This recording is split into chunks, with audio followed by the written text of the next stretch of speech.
everyone. Popped in a few minutes early, just in case people have any questions. So how you doing? And we'll get going shortly. I've got the bulletin pulled up for Glacier National Park, and I'm seriously jealous. They have snow.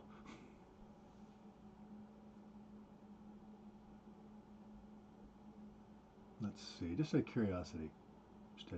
Steady snowfall this past week. Oh yeah, rub it in.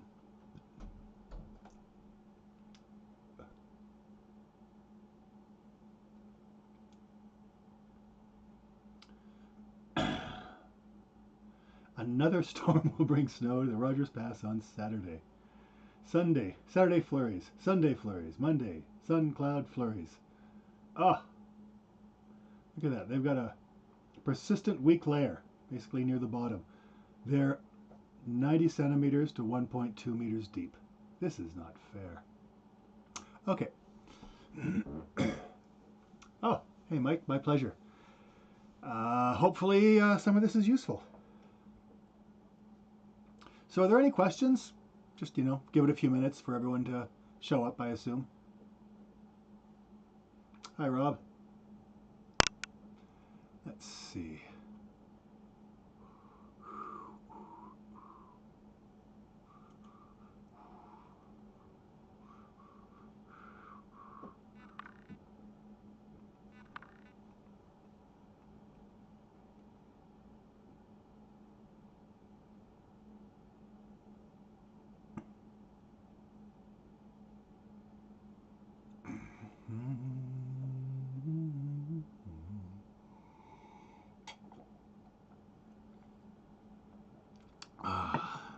All right. So I was skiing at Norquay this afternoon, trying to learn how to ski again. And they're good conditions, but it's all artificial snow. We've got really very, very little precipitation so far that's remained in the Canmore region.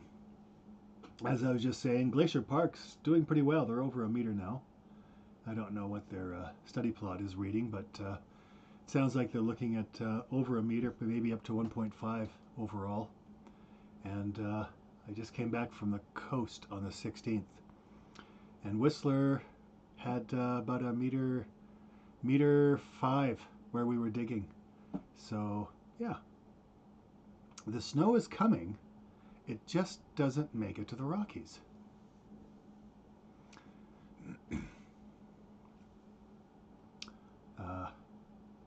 Hernan, hi. Hope I pronounced that right. Got a few people here. Okay. Any questions? Hope I'm feeling better. Oh, okay. Thanks, Mike. Yeah, I should be fine. And actually, I'm feeling pretty good right now. Thanks, Mike. I just, when I get a cold, it basically lingers for weeks. So I may still be coughing a bit, but my strength is good. And I did have an injury from last spring. That's why I was out skiing today, and it's working really well. I don't see any issues.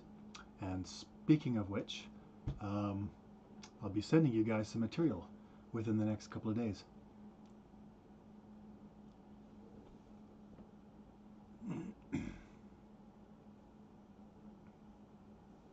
Ski Adventurer, good evening. Hi. Yeah.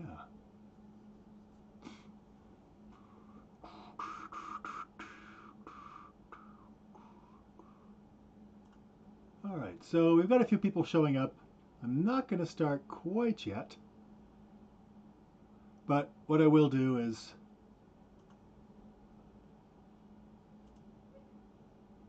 there we go. I'll just pull up a video.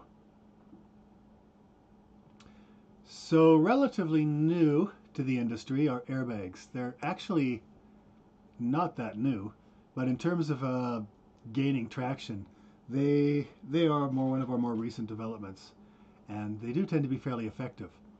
And there was a lot of hype around them initially because we just didn't know how effective they were. And I remember, what about 20 years ago, was looking in a magazine, and one company was actually saying that airbags were 99% effective, and I was just flabbergasted. I thought, wow, talk about a solution. They're not that good. There's been one independent piece of research done on airbags, and I'll just let the fellow who did the research describe them, and then we'll see how everyone's doing for showing up, and we'll get started.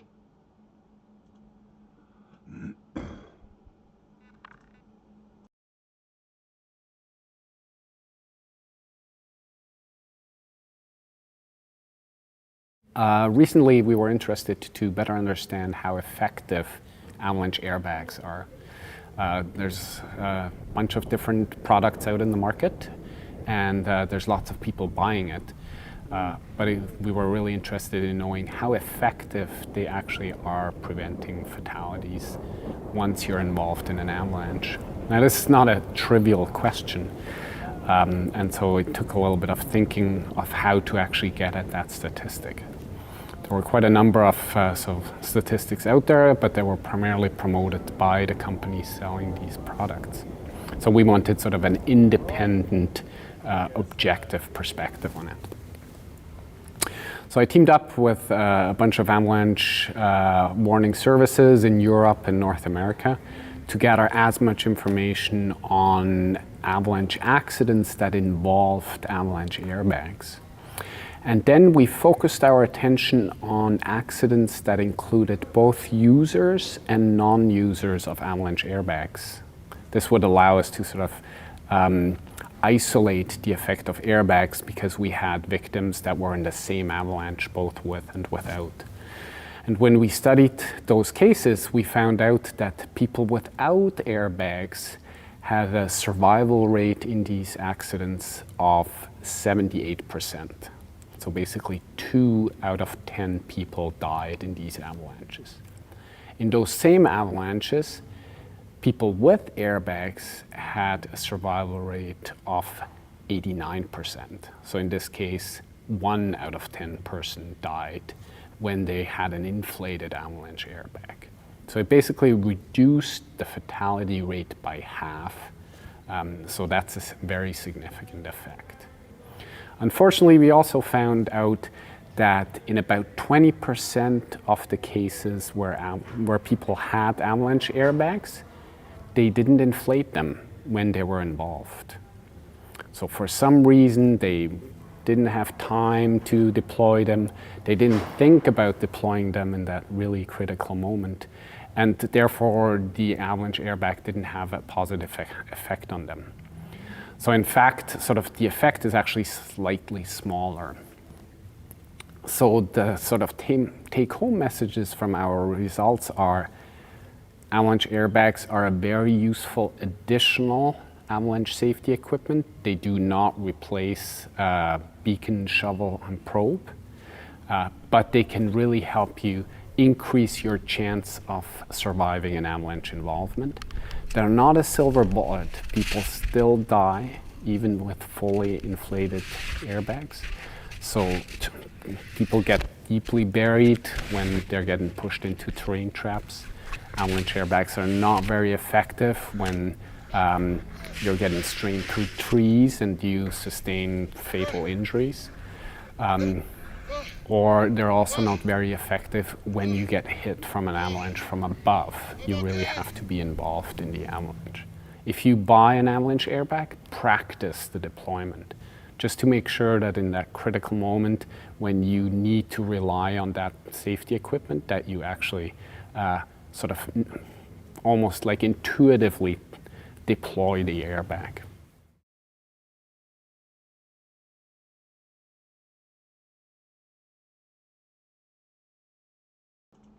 So airbags are a truly valuable tool. Okay, let's be clear here. However, they are far from being a silver bullet. And Pascal says they reduce the fatality rate in half.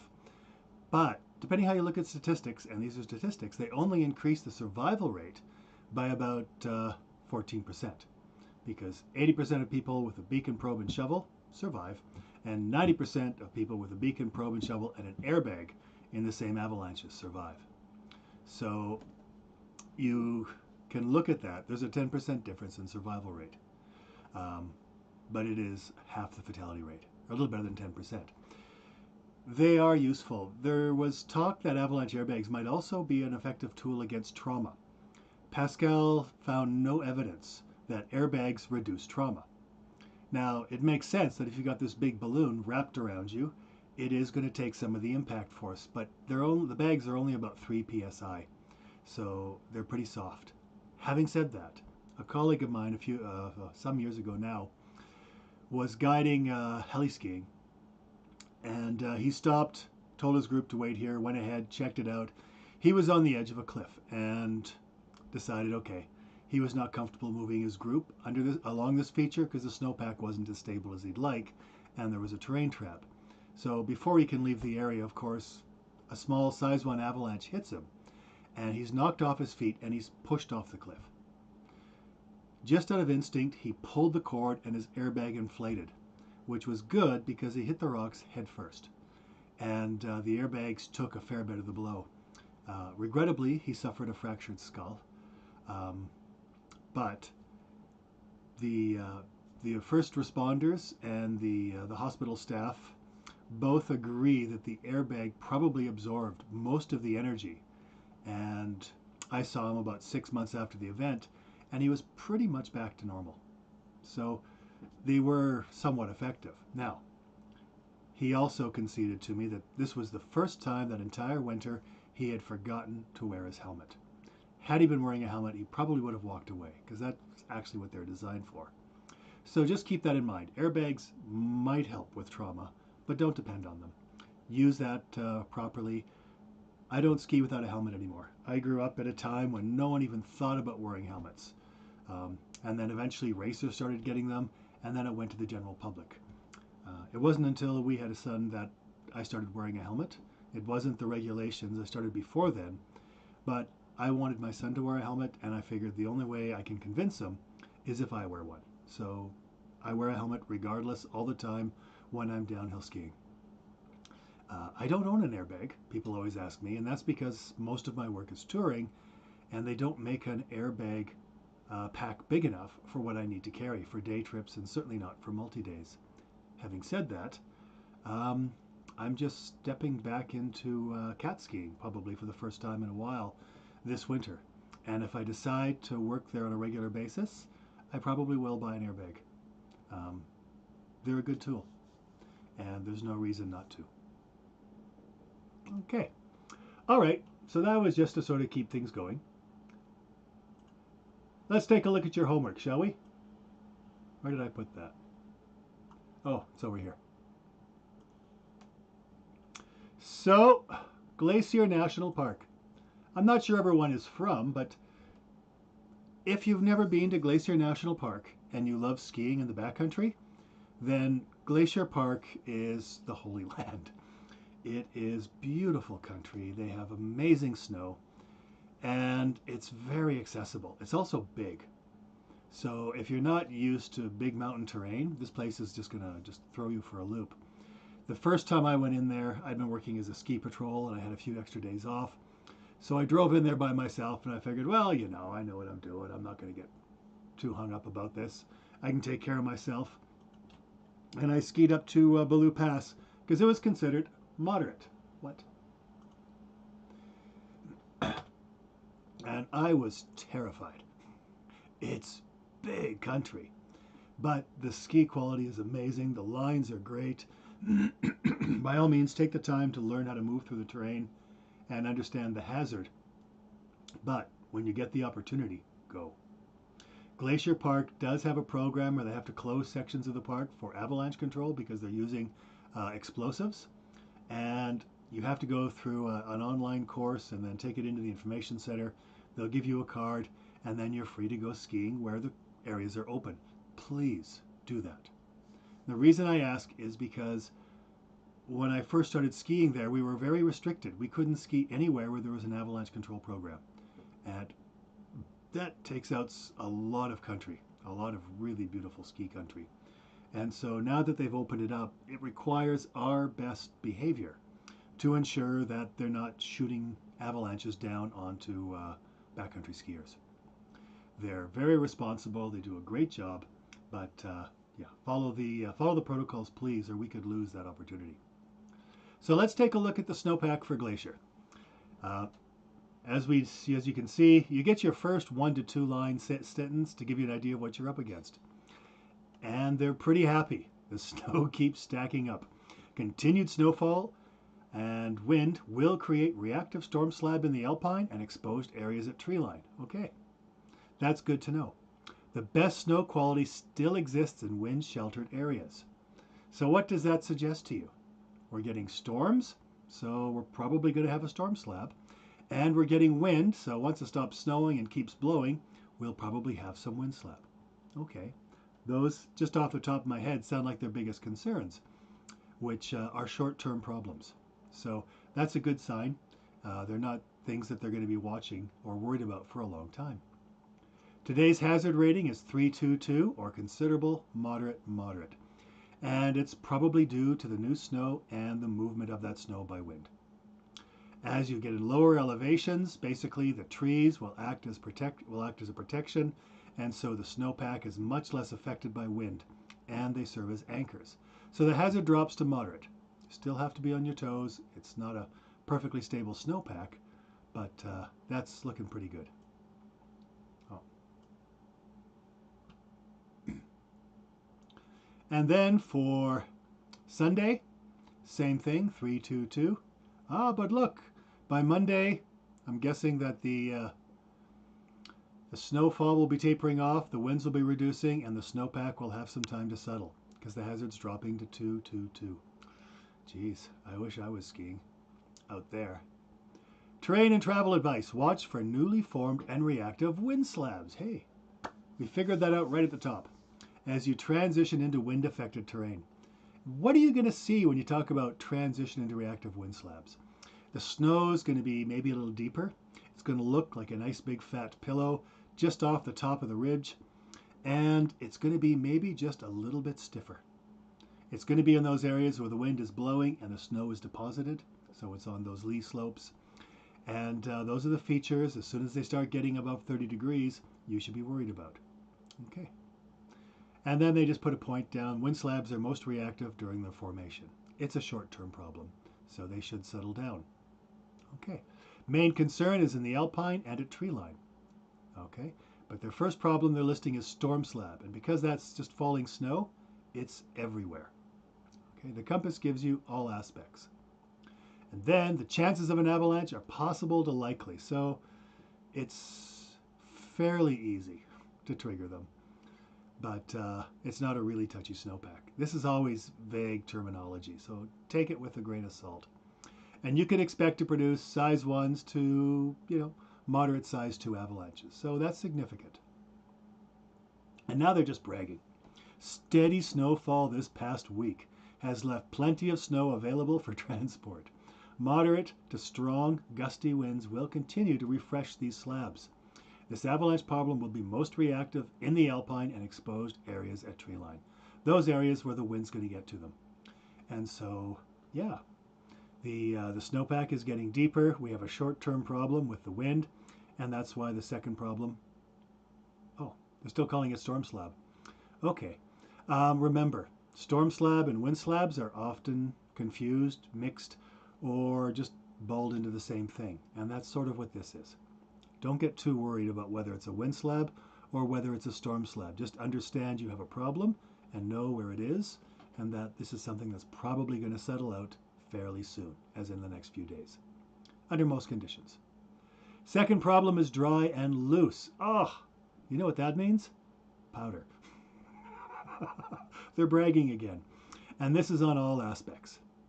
Primarily in the alpine and the tree line are the greatest concerns because, well, that's where you don't have any anchors. Below tree line, the trees will anchor it in. And so this is looking pretty touchy, but you're looking at size 1 to size 2 avalanches, but these are loose dry. So you're not going to see a slab forming. You're going to basically see point release or slough avalanches. Still a concern, but these tend to be less powerful, less catastrophic avalanches than if you were dealing with a slab. So as the wind gets on it, it's going to get worse. Now, if we've got all this light, loose snow in there, what's that wind going to do? It's going to cause the transport, which we can expect to basically potentially grow the wind slab problem. So even though this bulletin is things are going to settle down, I would keep a really close eye on the wind, particularly on those locations that we expect to see deposits building up, because the wind slab might become a bigger problem than we think, because the forecast is based on the weather. And if the weather forecast isn't as accurate as we'd hoped, or it's not quite right, then we could see more or less wind slab. All right. Remember, bulletins are good, but they're guidelines and they're forecasts, so they can't be perfect. Avalanche summary. So it's good to know what's been going off. Reports have been trickling in of wind effect and shooting cracks in the alpine. Remember, whoops and radiating cracks? These are the radiating cracks, and this supports their concern. Okay. This supports their concern for wind slab. Down below, there was a skier triggered wind slab below the Asalkan hut on Thursday afternoon. So if you know the area, there is a fair bit of alpine terrain just below the Asalkan hut and a gully. Those are probably okay, but there's a really open patch at treeline, which is steep enough to avalanche. It's a perfect slope angle, and it's relatively small, but you're going to be driven into the trees. So it's always a spot that creeped me out a bit, and you can't escape it if you're going up to the hut. And the slab was 30 to 50 centimeters deep and 40 meters wide. Okay, that's pretty significant. That's probably pushing close to a size 2. Or yeah, I would say that's a size 2. The operations around us are also reporting a mix of wind slab and storm slab, as well as sloughing in steep terrain. So when they say the operations around Glacier, what they mean is you have access to this tool, the Avalanche Bulletin, but people who forecast and work with avalanches on an industrial scale, so highways, ski hills, heli skiing, cat skiing, backcountry lodges, we have an entirely separate system called the InfoX, and we share all our avalanche information with each other through a common format. And everyone who is part of this group has access to that information. I think there's 120 or 140 members now. And so Glacier can look at the people around them and say, okay, these people are seeing this, we're seeing this, okay. And over time they start to realize this area here is very similar to us, or these guys tend to see the bad weather first, and we can get a sense of what's coming. Or they can look at it and say, well, yeah, these guys aren't seeing much, but even though they're close, their snowpack's actually fairly different. And I used to guide and work just on the edge of Glacier National Park, and I was constantly reading the wardens' bulletins and their information, because it would be coming to me a few hours after it got to them. And so I got really good detailed information from other professionals. So that's what they're referring to. But that's also the information they use to make the avalanche bulletins, Avalanche Canada. Okay, so our snowpack summary. They've had recent stormy weather, has deposited a meter of new snow over the last week. Oh, they're just bragging. Moderate to strong south-southwest winds. So remember, that's where the wind came from. It came from the south to the southwest, which makes perfect sense, and it traveled through the mountains to the north and northeast. Okay. A persistent weak layer. Okay. Oh, and it has formed a reactive wind slab on specific features.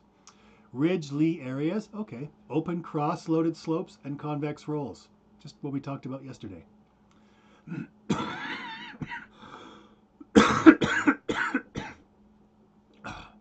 A persistent weak layer down 90 centimeters to 1.2 meters. This interface is breaking down, but consists of surface hoar in sheltered locations and a sun crust on solar aspects. The snowpack's base is comprised of early season melt freeze rain crusts. So they do have a persistent weak layer, which is fairly deep in the snowpack, but it's not reacting. And so they're keeping an eye on it, but so far this has not been a major problem in Glacier Park or in other areas. And so this weak layer may become dormant and eventually disappear from our concerns, But we'll track it until we're very confident of that, because sometimes these things come back to life when they get substantial load on them. So, but generally speaking, it's the weak layers down to the first meter that you've really got to watch. So this persistent weak layer is just starting to approach the depths where it might start getting off our immediate radar. But I'm sure it's still triggerable in places if it's a concern. Down below, you get the weather summary. You know, if you're looking for good weather, I would recommend you look at the Avalanche bulletins, because the people who write the bulletin have access to paid weather systems. So they're getting access to very high quality, basically the aviation weather data. And we don't have access to that. They also know which models tend to be the most accurate for the region. And so when they give a forecast, it's usually about the most accurate one you're going to find. All right, so just something to keep in mind. They're looking at isolated flurries, trace amounts, 11 centimeters on Saturday, a trace on Sunday, and a trace on Monday. So most of the snow is going to fall probably, in the next 24 hours. Okay. And then the confidence is moderate, and it's due to basically their uncertainties about the weather system coming in. All right. And then there's some good information in here. Glacier Park has a really good terrain atlas. You can pull that up and get photos of a lot of the popular places to go skiing. And as I said, this is one of the best places in the world to ski. Having said that, was it Mike who's going into Fairy Meadows?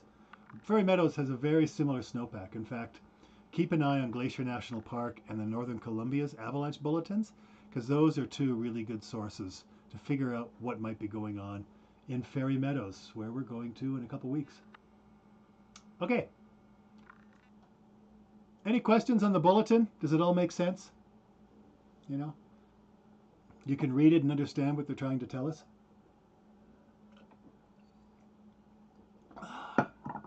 So, let's go.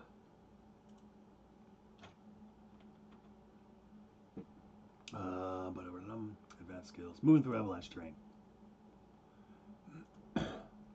So this is in Whistler, BC, but this is exactly the problem they're talking about at Glacier National Park. So I just want to run this scenario through you so you understand what we're talking about when we say wind slabs. So here's the bulletin. It was 221, moderate, moderate, low, but flurries will accumulate throughout the day and may hide recent storm slabs. Or wind slab, storm slab. So look at these guys.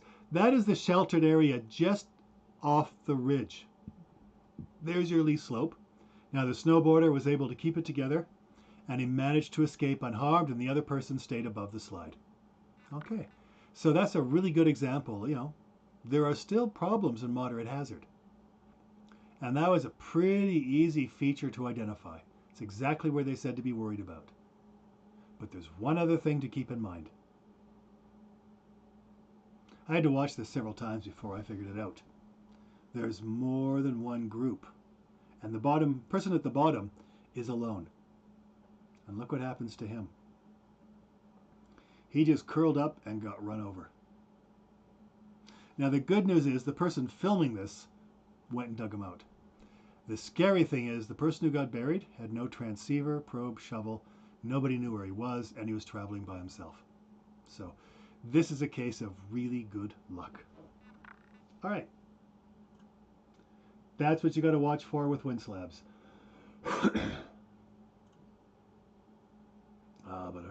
Snow tests. Okay. So we finished on spatial variability last night.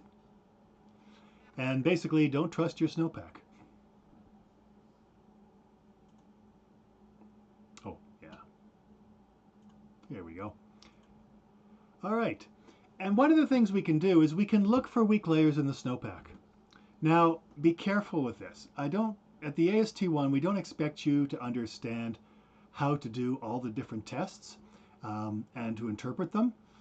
That takes many years. It's not quite as simple, but you should understand what they are and how we use them. So when people talk about them, you can interpret the information and use that to make decisions. Also, by all means, practice, build your skills. But don't think that doing snow tests is going to give you the answers. In some cases it will, but there are always negative results that give you good information because we call them instability tests. What we're looking for is we're looking for weakness.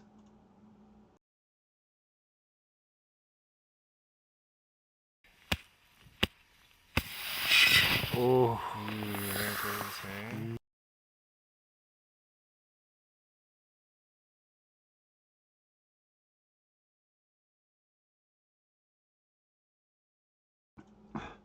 So that was called a compression test, and you got a smooth, clean failure at a relatively low amount of force. Not a good sign.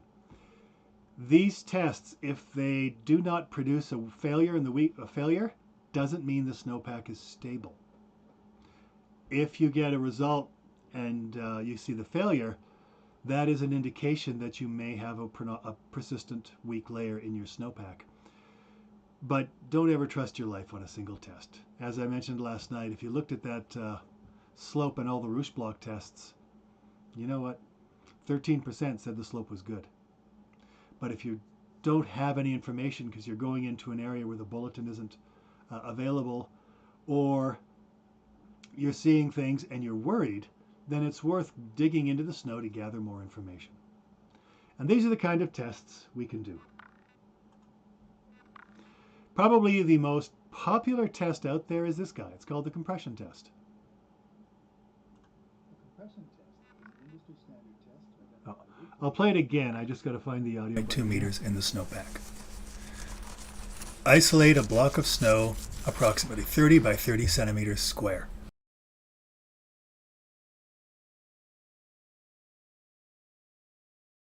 The compression test is an industry standard test to identify weak layers in the first meter to 1.2 meters in the snowpack. Isolate a block of snow approximately 30 by 30 centimeters square. This can be in flat terrain or reasonably to moderately sloped terrain. It has no impact on the results. When you cut your block, make sure that one side is significantly wider than the others so that you can get your saw towards the back of your column and cut the spine to isolate the block completely from the rest of the snow.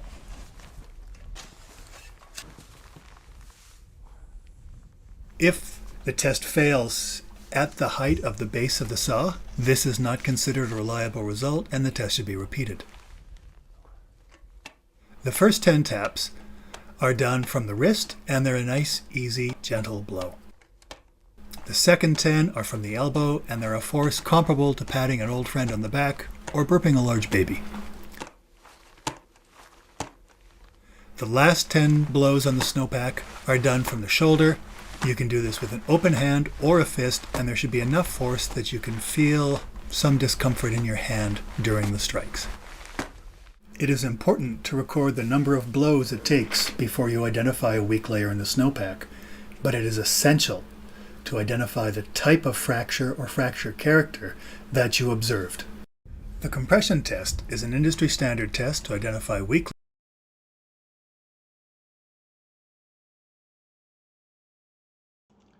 So the compression test is really only accurate down to about a meter, maybe a meter to 2. It depends on which book you read.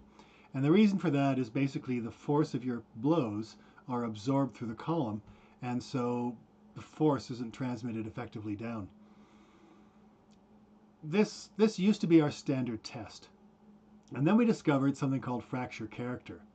And what this told us is that there's more to it than simply pounding the snow. It's looking at the way it fails. So let's run fracture character. Recognizing the fracture character is an essential part of the compression test. As the shovel is tapped down, the snow is being progressively compressed. On a single hit, a sudden failure appears. It pulls easily. It's a very smooth, clean shear. This is sudden planar. As the tapping progresses, an entire layer in the snow collapses. This is called a sudden collapse. Sudden planar and sudden collapse fracture characters are the ones most associated with weak layers that can produce slab avalanches.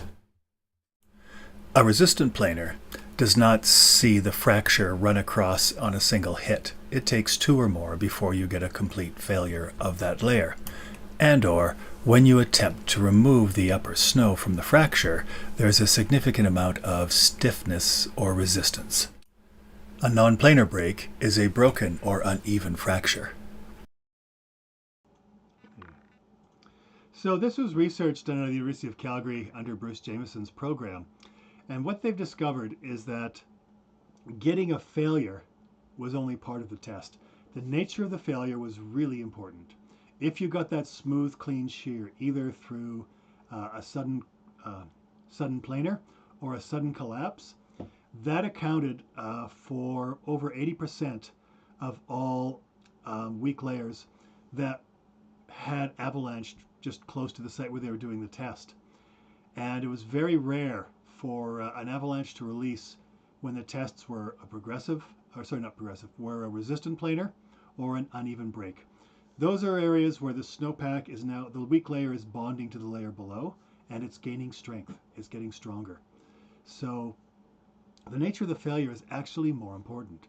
If you told me that you did a compression test, you got results down 60 centimeters, and the result was sudden planar, but you had to hit it to 29, so pretty much you're dropping it from the shoulder, you hit it 10 from the hand, 10 from the elbow, 9 from the arm, and then it failed, so it feels pretty good. No, that sudden planar is what I need to look at and say, whoa, that layer still fails, and it fails clean and smooth. So that's actually the bigger factor, not the force, but the nature of the failure. Whereas if you tell me you got 18, but it was an uneven break, I'm thinking, well, it's probably just not that well a consolidated snow yet, but it is bonding because it didn't go clean. So that actually suggests to me a much stronger layer in the snow. It's not perfect, and you need to do multiple tests. And this is why it was so popular, because you could knock off 4 or 5 of these easily in a day. So just moving along, every time you took a stop, you could find a little feature in the snow, dig down where it's undisturbed, quickly do a compression test, move on. And that was good. But we've got something better now. And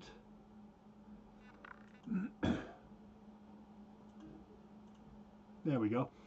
This is not the industry standard test.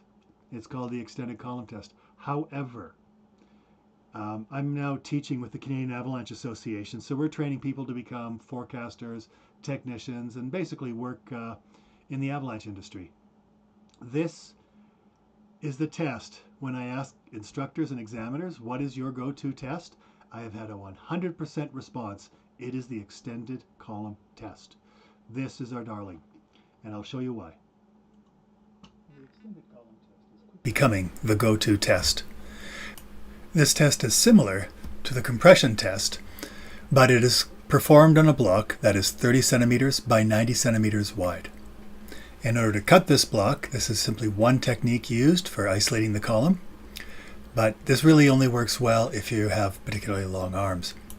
A snowpack with particularly dense layers or crusts within it probably needs to be cut with a snow saw and not a cord.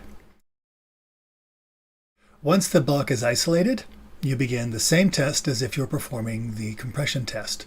10 easy taps from the wrist, 10 moderate taps from the elbow, and 10 hard taps from the shoulder.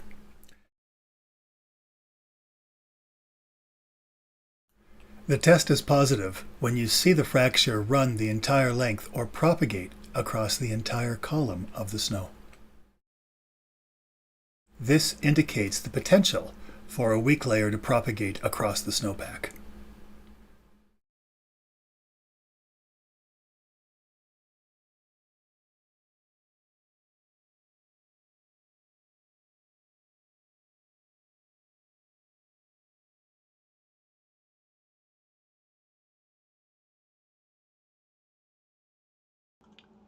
The extended column test, again, only really works down to about 1 meter. That's as far as you need to cut down. The trick behind this one is it's hard to cut that column of snow, especially if there's a crust. It can be very hard to cut it with a cord. Sometimes I'll use a long snow saw, and then I can actually cut it deep enough that I'm past the crust or other features in the snowpack that might give me false results. The reason we're falling in love with it is because did you see how the entire block failed? This is what we need to know.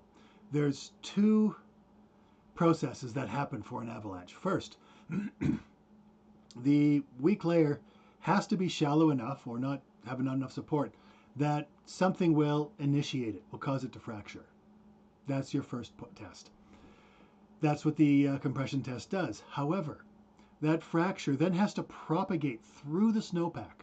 There has to be enough tension, enough energy that this failure then starts running inside the snow and traveling horizontally and vertically, both up and down. And at some point, it then shears and fails from the rest of the snowpack, and we get an avalanche. That's why the fracture line can be well above you when you trigger an avalanche, because that weak layer, when it propagates, can propagate in all, basically in all directions within the snow. And it's that propagation that produces the slab avalanche. Initiation is just cracking the glass. Propagation is the crack running across the entire window.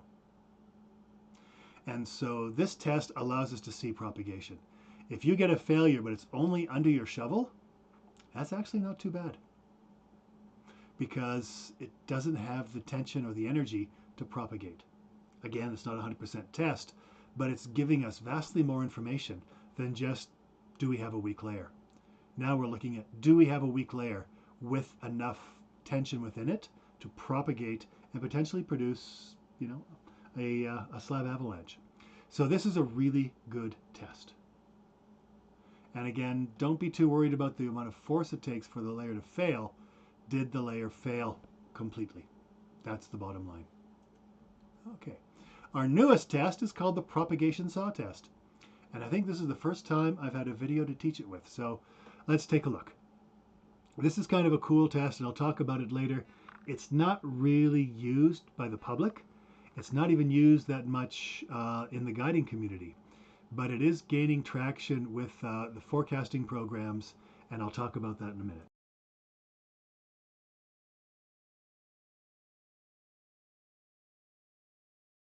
The propagation saw test is used to identify a potential weak layer's propagation potential at virtually any depth within the snowpack. First, the suspect layer must be identified. If it is less than 100 centimeters deep, then a column is cut 30 centimeters across and 100 centimeters downslope. If the weak layer is more than 100 centimeters deep, then the length of the column is increased to match the depth. If the weak layer is 123 centimeters deep, then the length needs to be 123 centimeters long. The smooth edge of the snow saw is then dragged up through the weak layer until the column collapses. Measure the length of the cut up to the point where the column collapsed. Record this as a fraction over the actual length of the column itself.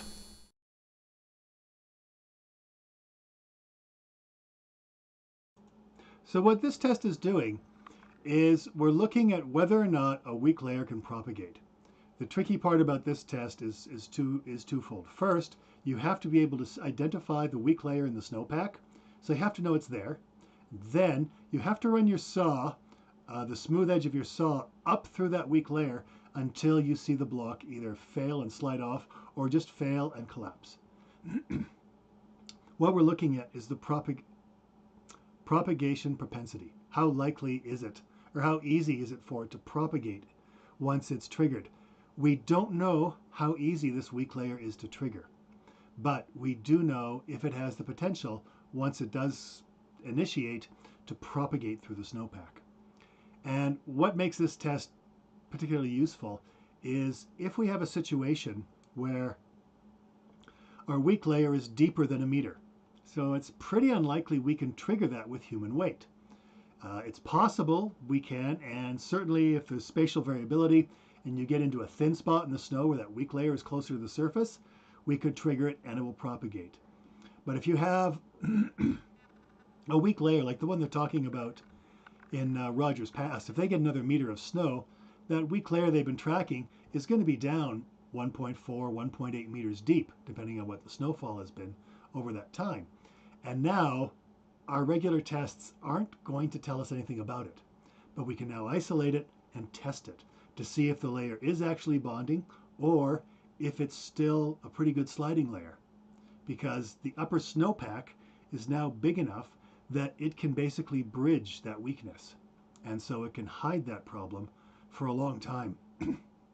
Sometimes these things just settle out and they're gone. Other times they remain as remnants throughout the winter. And then when we start getting our first really good hits of sun in spring, the upper snowpack weakens and this deep instability comes back to life. And we see avalanches ripping out 2, 3, 4 meters deep. And the only tool we have to sort of track that potential weak layer is the propagation saw test. So it's a good forecasting tool, but in terms of touring, it's less valuable. The ECT is a much better bang for your buck. Yeah, I mean, the other tool we could use are explosives, and we do. But if you're just wandering around in the backcountry, you'd better not have access to explosives. Okay, so let's take a look at a test result and tell me how you're feeling about it. Whoops.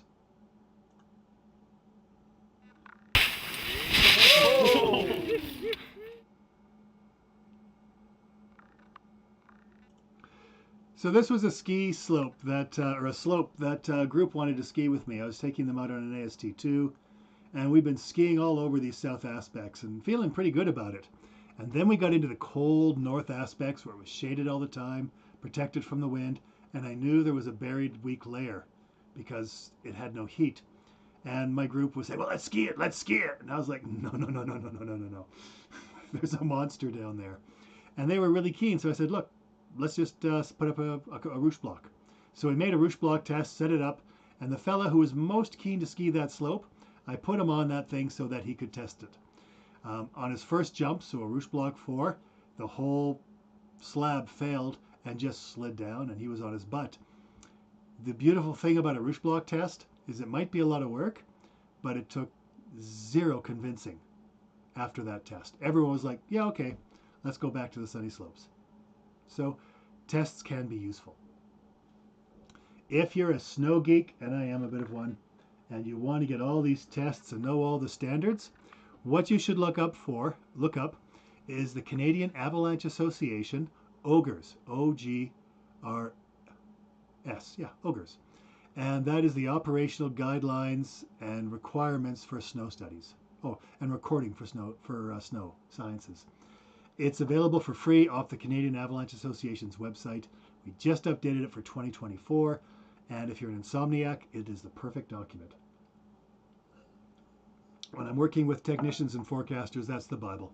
If we ever have a disagreement, we go to the OGRS, and whatever the book says is the answer. And it deals with a lot of this. But you know what? Don't get hung up on that. Because like I said yesterday, the 3 things I focus on when I'm out in the backcountry and touring with groups is, do I have a weak layer? Can I trigger it? And what's the worst that can happen? And that information is largely available to me through the Avalanche Bulletin and then field observations. And if you need to remember what they are, use that evaluator because all the questions are there. And then the secret is terrain. Use the terrain, because if you're good with the terrain, it's amazing where you can travel and avoid exposure to avalanches even when things are relatively dangerous. Just stay out of the way. Okay. So these gentlemen are the Swiss guides. I think they're the Swiss guides who worked around Lake Louise. They knew none of this. And yet for 50 years, from 1899 to 1949, they were basically guiding full-time in the Canadian Rockies, some of them through the winter as well. Not a single avalanche fatality, not a single climbing fatality. They were good, because that's pretty much all the hardware they had to work with. Was an old rope that the leader couldn't fall on because it would snap, way too long an ice axe, and maybe a couple of pitons. They also brought skiing to Canada. Must thank them for that, because it's really nice of them. So how did they do that? How could they wander around without knowing anything about the weather or avalanche science and not get caught in an avalanche? Well, they weren't stupid. They could look through the landscape and they could see where avalanches didn't run. And so they embraced that terrain whenever they could to minimize their exposure time. Okay, And that is safe terrain. To this day, it is still the foundation of a guides exam. You have to be able to move the group through terrain and minimize or eliminate their exposure whenever possible. And also know when to say, no, this is just too exposed, too likely to fail, and we're under it for too long. So let's look at some safe terrain, shall we? This is low angle terrain. We're up on the Columbia ice fields. In fact, we're just about to summit Mount Kitchener. No avalanche hazard. Very low angled features. This is coming up from the Bow Hut. There are some steep rolls in there now, but when the glacier was there, not so bad. Tree skiing. Nice low angled terrain, knee-deep powder. Life's not so bad. Okay, this is up to a 26-degree slope. Perfect. And this is, if there was powder on this slope, we'd have to push to get downhill. This is class 1 terrain. Sorry, the fella skiing down. That's the Columbia ice field again. Nice low angled terrain. Beautiful, spectacular areas. Okay, if you're on top of the ridge, there's no avalanche above you. Just remember, don't step out over the ridge onto the cornice. But on top of a ridge is a very safe place to be. I think this was in high hazard. And we're up here on Mount Rhonda. We worked the ridge, got ourselves up there, summited the peak, had a really beautiful day. But we had to avoid avalanche slopes and walking off the cliffs. Stability is better. And here we are again, basically working up as close as we can to the ridge to get to the top of Mount Olive.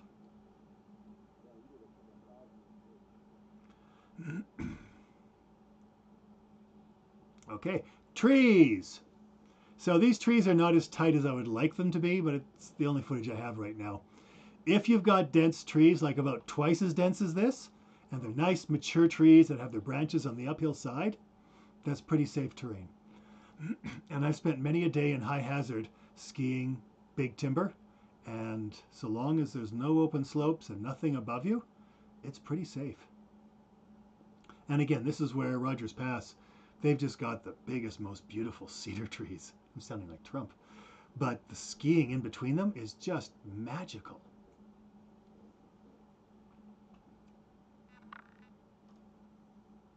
So those are safe places to go. Look at this. Okay, here's a friend of mine. He's now a ski guide. And he was out following me when I was doing some guiding. And look behind him. There are fracture lines all through here. All along through here.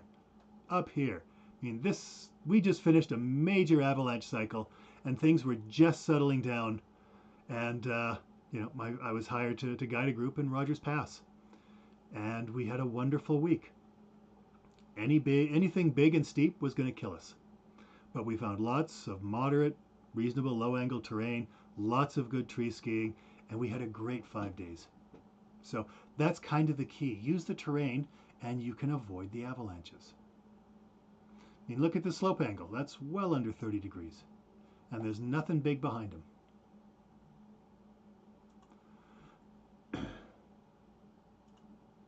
Okay, so let's look at some avalanche terrain. First, slope angle. This is the big one. That's safe terrain. It was 18 degrees. At 30 degrees, we're entering at 35 to 40 degrees as prime avalanche terrain, and also the perfect slope angle for powder skiing. So if you're really loving the powder skiing, you're on an avalanche slope, unless you're dodging a lot of trees. And once you get past 45, it lowers down again. Big open features. Okay, these things don't have a lot supporting the snowpack. Bowls. Bowls are areas to be very concerned about because here it's loading and here it's a whole different snowpack. Cornices building up. This is a lee slope, so lots of fat, heavy snow pockets. Basically, if there's a weak layer, it's loaded. This is exposure. So if you're going to ski this line through here, this is the up track, you're exposed. If this thing goes naturally, it's going to run down to you. Convex roll. This is what we call a frequent flyer. This slope goes once or twice every winter. And the wind's been blowing and filling it up in here. You want to give it some distance. And then you also have to look and consider overhead hazard as well. So the terrain we're moving through is not avalanche terrain, but over our head it is. These upper slopes are more than steep enough to produce avalanches. And the glacier, if it calves, can produce a trigger, which could also release an avalanche. This is not good ski terrain. It's very difficult to ski this nicely, but it's very convoluted. It's got lots of trigger points and lots of convex rolls. You know, it's just basically a minefield. It's not fun to ski. It's not fun to travel in. Just stay out of those places. So those are an example of avalanche terrain. Next, this is what avalanche slopes look like in the summer. They're soft shrubs. The most common shrub you'll find on an avalanche slope is something called slide alder. And now you know why it's called slide alder.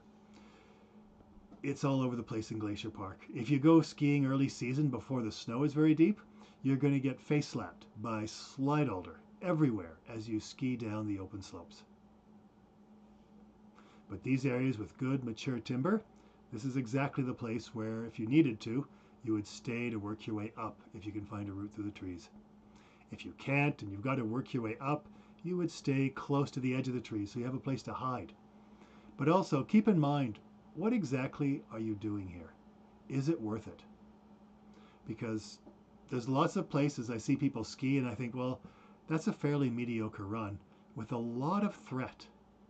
Why are you doing that? Because I know a place 10 minutes down the road that has much better skiing, and it's more work to get to, but very, very little exposure, very little threat, and a much more enjoyable line. So don't be afraid to stop and think it through. Why are we here? Okay, which then leads us to terrain traps. And a terrain trap is anything that makes a bad situation worse. So if you're caught in an avalanche, and this is kicking up a 40-45 degree couloir, too steep for us to go up on our skins. And if that slope was to fail, and it's a potential avalanche slope, it's going to sweep us off that cliff down below. This is a really vulnerable location. Because we might survive the avalanche, but you're not going to survive that fall. So these slopes here, you know, this can avalanche. And if it pushes you off the cliff, it's 1,000 meters to the base of the mountain. This is a canyon. You're now confined. There's small avalanche slopes on both sides. But because the snow has nowhere to go, it will concentrate and has potential to bury you deeper. This is kind of the same thing. He's in this little draw, and there's a huge slope on our left, skier's right. Stay out of there. If you're skiing on glaciers, remember, if you get caught in an avalanche and pushed into a crevasse, it's pretty much game over. Okay, we can't rappel down into a crevasse and dig you out fast enough. Gullies, there's usually a huge load above them. So you're in a confined feature that's hard to escape, and there'll be high energy coming towards you. If you get caught in the avalanche and you're strained through rocks or open trees, that has very high potential for trauma. Water. If you get pushed into the water, that's not a hot spring. That water is 0 degrees Celsius, and if you float and get out, now you've got a real problem with hypothermia. And if you can get out, many times people don't. We just have too much gear attached to us. Try swimming with your ski boots on and your skis. So those are terrain traps, sort of the more common ones. The biggest threat to you in terms of terrain traps are trees. They kill the most people. And basically you're in the alpine and you get pushed down to tree line where you're now traveling at a high speed with a huge mass of snow behind you. And if you get wrapped around a tree, you will suffer serious trauma. After trees, it's cliffs. So just some light reading. And I'm going to finish this section with a story. This is an individual who in 2016 was caught in an avalanche on the approach to the Bow Hut. Conditions, as far as the considerable rating, there was nothing that red flagged any of us. And I think our club is pretty good about speaking up. I know I can speak from experience myself, where if I don't feel If I get a gut check on something, whether I'm the newest guy skiing on that team or one of the most experienced, I'll say something. And I think most of our club is like that. We don't have any pride, I guess, tied in with the group when we're on one of these trips. It's everyone for themselves, and if you need to speak up, then don't feel bad about saying, hey, I'm not okay with the conditions or this slope or this area. There was nothing there that was indicative of conditions deteriorating or of, I guess, the potential for us being in a slide. When we were in the valley and we had just stopped and looked at the slopes and made some changes in who was leading and what our plan was, our most experienced guy with the most training was put out in the lead. We were probably spaced out, I'd say, the group of 8, probably a couple hundred yards between the lead skier and the back end skiers. So we wanted to have considerable distance between each skier just in case. And I think what we noticed was when we got to that head wall, just the steepness of the main normal route up, and then looking at that ramp that was closer to the peak side of things to the south looked like a much more gradual ascent. We still had to cut some lines into it, but it was not as steep as the normal route. And again, on the way up, no issues. 3 skiers had gone on ahead of the 3 of us that were on slope. 3 of our group were at the top and had just crested the hill. The hut was in view when they crested the top. 3 of us were on slope. I was probably 3/4 of the way up. The skier in front of me was pretty much at the top at that point, and the skier behind me was probably 75 to 100 yards behind me. And I was skiing right along the edge of I guess kind of a rock wall, not quite a cliff, but a bit of a steeper rock section where the snow obviously wasn't sticking to. I heard what sounded like a gunshot, like a rifle shot, and it was just surreal. I looked up and saw the slab, the pressure of that slab releasing shot snow and air pressure up from underneath the slab. And that was probably, I don't know, within 50 yards of the skier in front of me.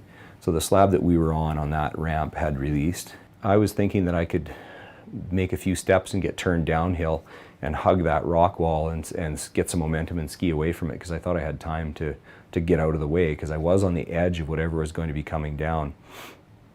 And I made a couple of steps to the north and to try and get myself oriented down slope again. And as soon as I made 2 or 3 little mini steps to do a turn, everything underneath me just dropped. The whole slope just disintegrated underneath me. Huge blocks were breaking up, and so that basically released. And just as that released, it took my right leg and it was starting to twist me around, and the secondary release of that slide from the bowl up above hit me at that point and just torqued my leg, and I felt my leg, both bones in my lower leg snap and the ankle dislocate. And so as I yelled going down into the snowpack from the pain, that's when I had the snow and ice rammed down my throat, and I had a pretty good ice plug in my throat when I was those first feet in the slide. I'm not sure how far I slid before I could get that ice plug out of my airway, and that was a bit of a panic moment. Was trying to clear my airway and then realizing just the sound and the speed that thing moves at, and how fast it carries you down slope.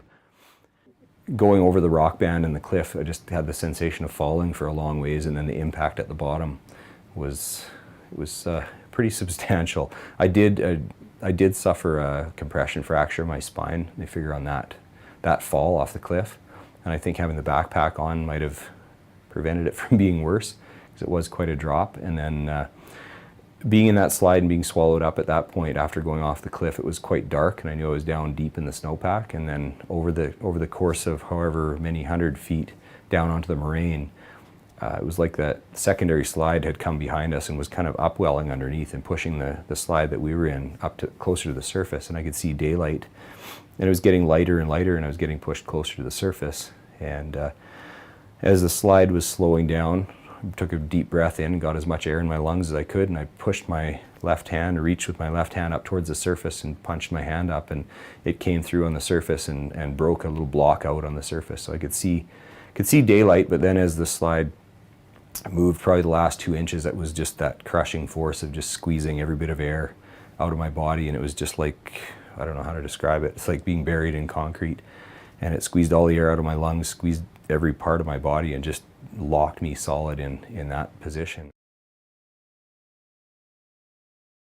Just the weight of the snow and that the crushing force of tons of snow around you, it was like, it's hard to describe.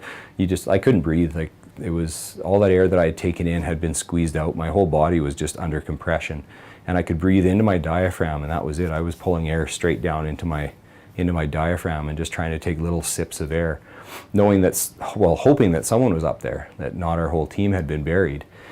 And just hoping and praying that someone could see my glove. And I knew that my chance of just flicking my fingers even until I passed out would be a better chance of just sitting there, and because I could not move, I couldn't dig, I couldn't, the stories of people digging themselves out, if it's even in unconsolidated snow or lighter snow, I can't see it. Thankfully, our two lead skiers were at the bottom watching us go up the slope, and then watched us come down in the avalanche, and they said they could spot my glove on the avalanche field, on the debris, quite clearly. So one was over to me quite quickly within a matter of minutes, and cleared the snow from my face, and checked my airway, obviously, to make sure I was okay, and I was, but I told him he couldn't leave because I couldn't breathe because there was so much snow pressure packed around my chest, and I just begged for him to take some snow away from my chest so I could breathe while they went to get the others. And yeah, just laying there in the snow after he left, thinking, I asked him how many were still on the surface, and he said 2. So out of our group of 8, that meant 6 burials, and they didn't know at that time that 3 on the top had gotten off the slide as it released. So just a lot of time to think and pray and lay there and try and keep my head in the game and keep calm with the broken leg. It was quite painful, obviously, with my foot twisted the way it was, and it was buried underneath me. And my other leg was twisted back around my back with the ski still attached, so, and in my pack, and it was just not a nice place to be sitting. And then being able to see all the seracs and stuff above, very close with the glacier up above us, and just thinking what else is going to come down if the conditions were what they obviously were with the release that we were in. All right. So I'm very grateful to the people who've given me interviews or told me the stories, because, that's a tough story to tell. And the truth is, if you play this game long enough, you or someone close to you is going to have a story like that. This is why we train, we practice, and we do everything we can to minimize it. And it's getting better. But at the end of the day, if you're going to play in the mountains long and hard, you're probably going to have some kind of an involvement. And so we need to be honest about it, share the information, and so we all can learn from it and respond more effectively. The one thing that stands out to me on this case is the bulletin. The bulletin was 332. So human-triggered avalanches are likely. But what made them feel comfortable going there is they went to an area that everybody and their dog skis to pretty much every weekend all winter long. That doesn't make it safe. That just makes it popular.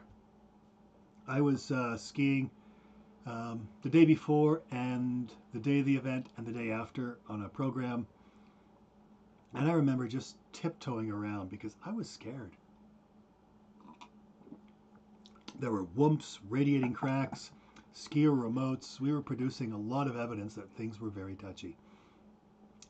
And it's tough because if you don't know what to look for, or the absence of warning signs does not make it safe. Just because they didn't get a whoop for a radiating crack or see recent avalanche activity didn't mean the conditions were still really touchy. And that's a tough one. That's a really tough situation to get into because we're looking for answers. Humans like yes and no.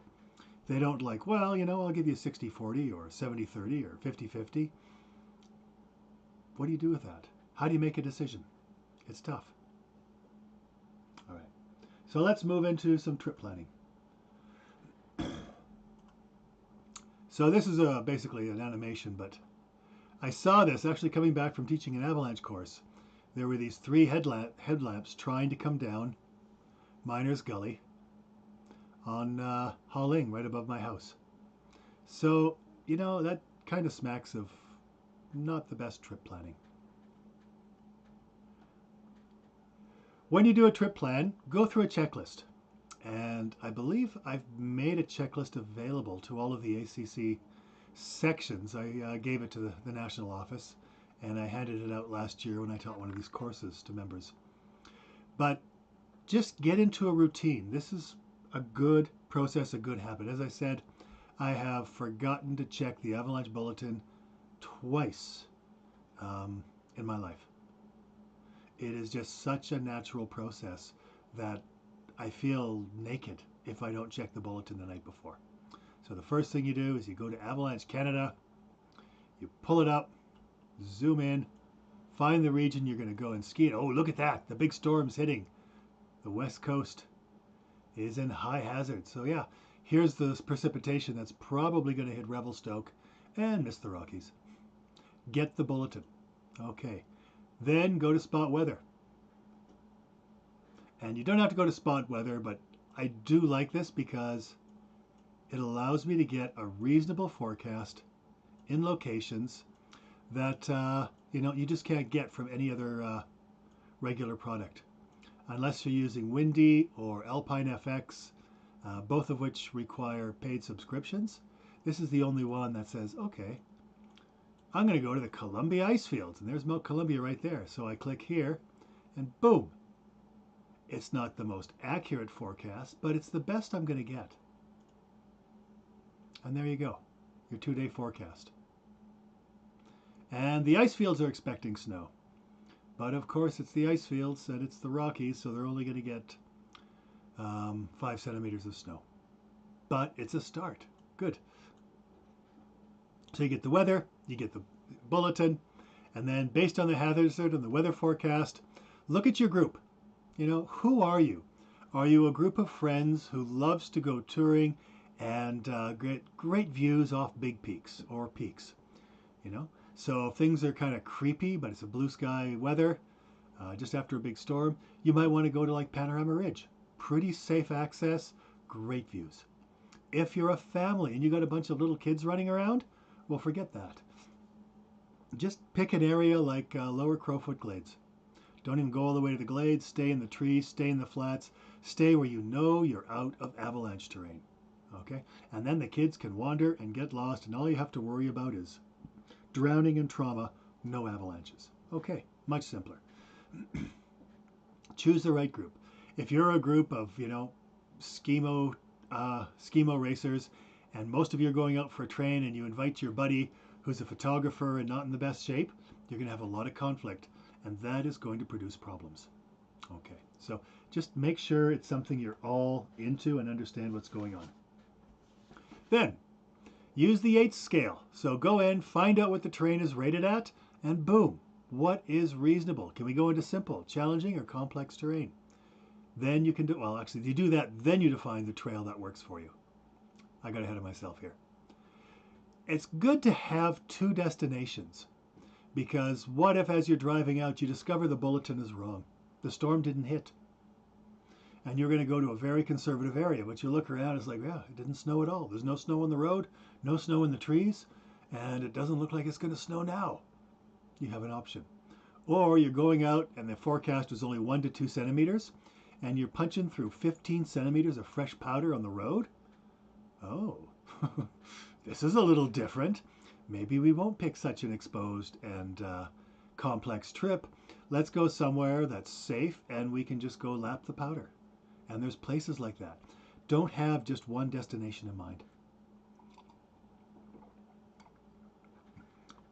A mentor and now a friend of mine used to tell me when I was going through my exams, if you have only one option, if you have no options, you've only got one route, you have a crisis. If you have 2 choices, the one or the other, you have a dilemma.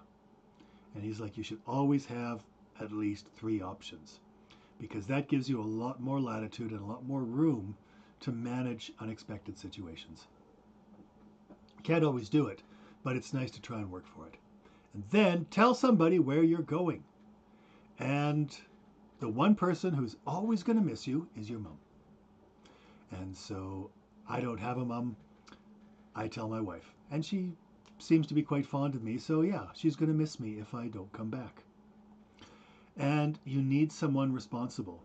to basically call the wardens. And I've told my spouse, you know, I should be back by 6. If you don't hear from me by 7, yeah, call the wardens. And yeah, she's done it. You know, 7:15, she's like, okay, I gave him all the time he's going to get. And she'll let the wardens know. That's what she's supposed to do. By contrast, the last time my mother-in-law went out, we had them leaving word with us. They didn't show up.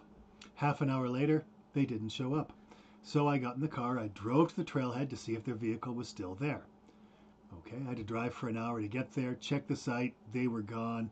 No vehicles, no evidence of anybody in the area. I figured they just forgotten. Drove back home, and at that point, my spouse had contacted her mother, and they're like, oh my goodness, no, he didn't have to do that. And they're just going on and on. It was like, no, it's okay. We want to know you're safe. And as a result, she's never called us since. They go out without telling us because they're too embarrassed. Don't. And if the wardens come looking for you, don't be embarrassed when they find you. Okay? That's their job. But it's so much better for them to find you and say, you guys okay? Yeah, we got lost, and then Jenny broke her binding, and we've been trying to hobble back. Oh, we're so sorry. The wardens are just going to look at you and say, but everyone's okay. That's fantastic. Listen, here's my card. Give me a call when you get into cell range so we know you made it back the rest of the way and everyone's safe. And that is the end of it. They want you to be okay. And if you're late, they want to get out there and see if you need assistance. That's their job. So don't be ashamed. You know, I know a fair number of the wardens and the rangers, and, you know, a couple of times, you know, I've sort of like had to call them and say, yeah, hey, Conrad, it's Doug. Oh, hey, Doug, you made it out, huh? Yeah. What happened? Oh, I had a lost guest. Oh, yeah, bummer. Everything good? Yeah, I found him. We're all home. We're all safe. And he's like, great, thanks for letting me know. And that was the end of it. He doesn't even tease me. And, I mean, he can. So, perfect. Leave word. That was a long thing for a short thing. Go through a checklist. We'll do that shortly. And then just before you leave, reassess the hazard before leaving. Check to see if there's been a weather update or if anything's changed with the bulletin, if it's been a day or two. And then as you're leaving, gather field observations as you're driving to the trailhead. Stick your head out of the car and look around. What are you seeing? Is there new snow on the road? Have the winds picked up and started moving snow around? Do your field observations, just like from a helicopter. A car is the next best thing. Get good information and continue throughout the day and talk to your group. Decisions should be made by consensus. Even when I work as a guide, I really make an effort to try and get my group to talk to me. I'll explain them what I'm seeing, why I think we should do this, and then I'll ask them for their opinions. And I don't expect them to have as concise a story as I might be able to build, but they can question and challenge me to make sure that I did everything right. And they may have seen things I missed, or they might actually be very experienced in their own right, and now I'm getting feedback from competent people. That's so valuable. Listen to your group and work as a team. Okay.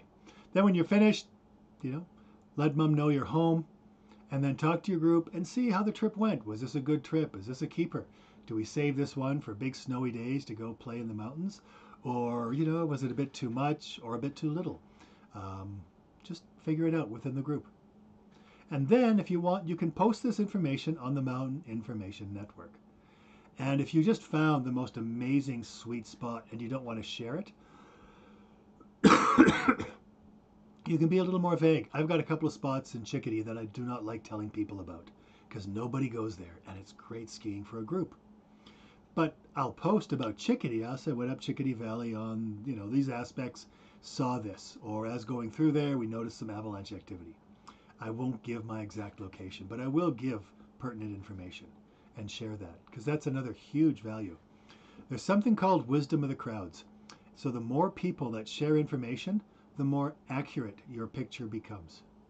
And don't worry that these people would have been, very inexperienced or bragging. That stands out really quickly. What you'll see once you read 4 or 5 of them is a fairly solid pattern emerging. And that's what you use. Okay. Then, here's your equipment. So this is what you need as an individual to bring. I'm not going to go through all this. But remember, transceiver, probe, shovel, helmet. Those are the three essentials. Four of them. The three essentials. Airbag is a good idea. But I understand its limitations. They're good.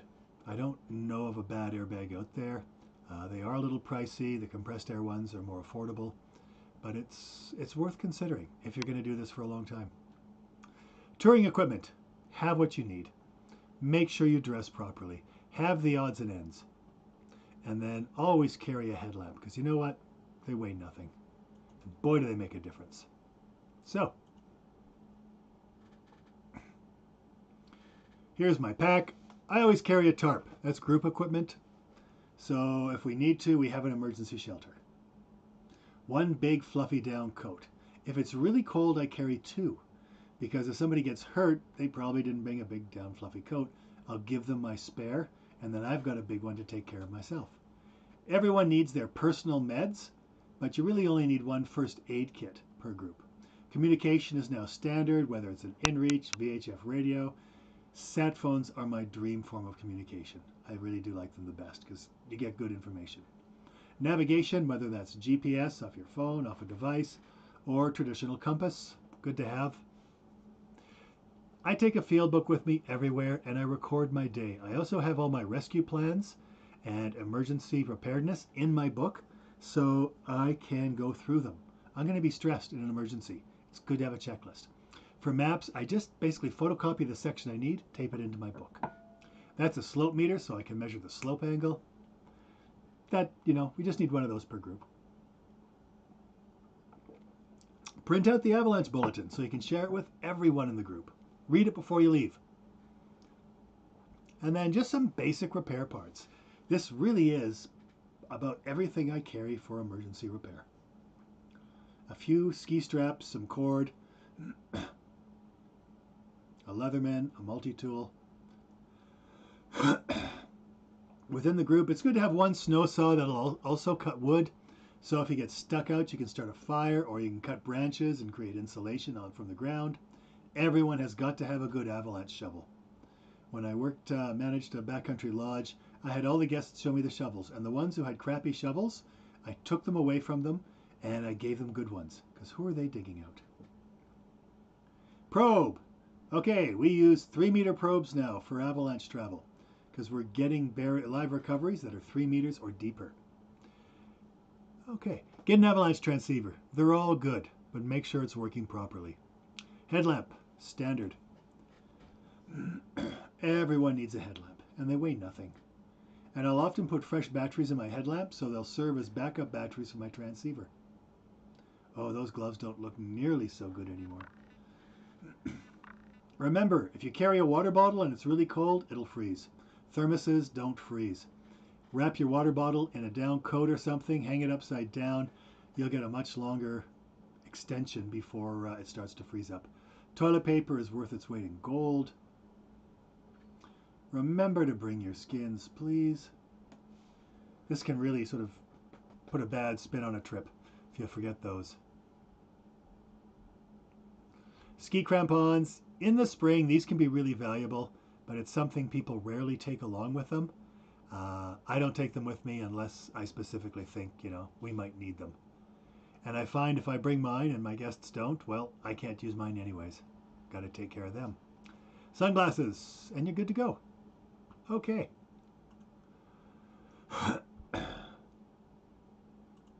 That was fun. And then there's the group checklist. Make sure you've got that basic equipment. Don't worry too much about having things like a thermometer, a crystal screen, and a loop. If you're really into the snow science, sure, go ahead.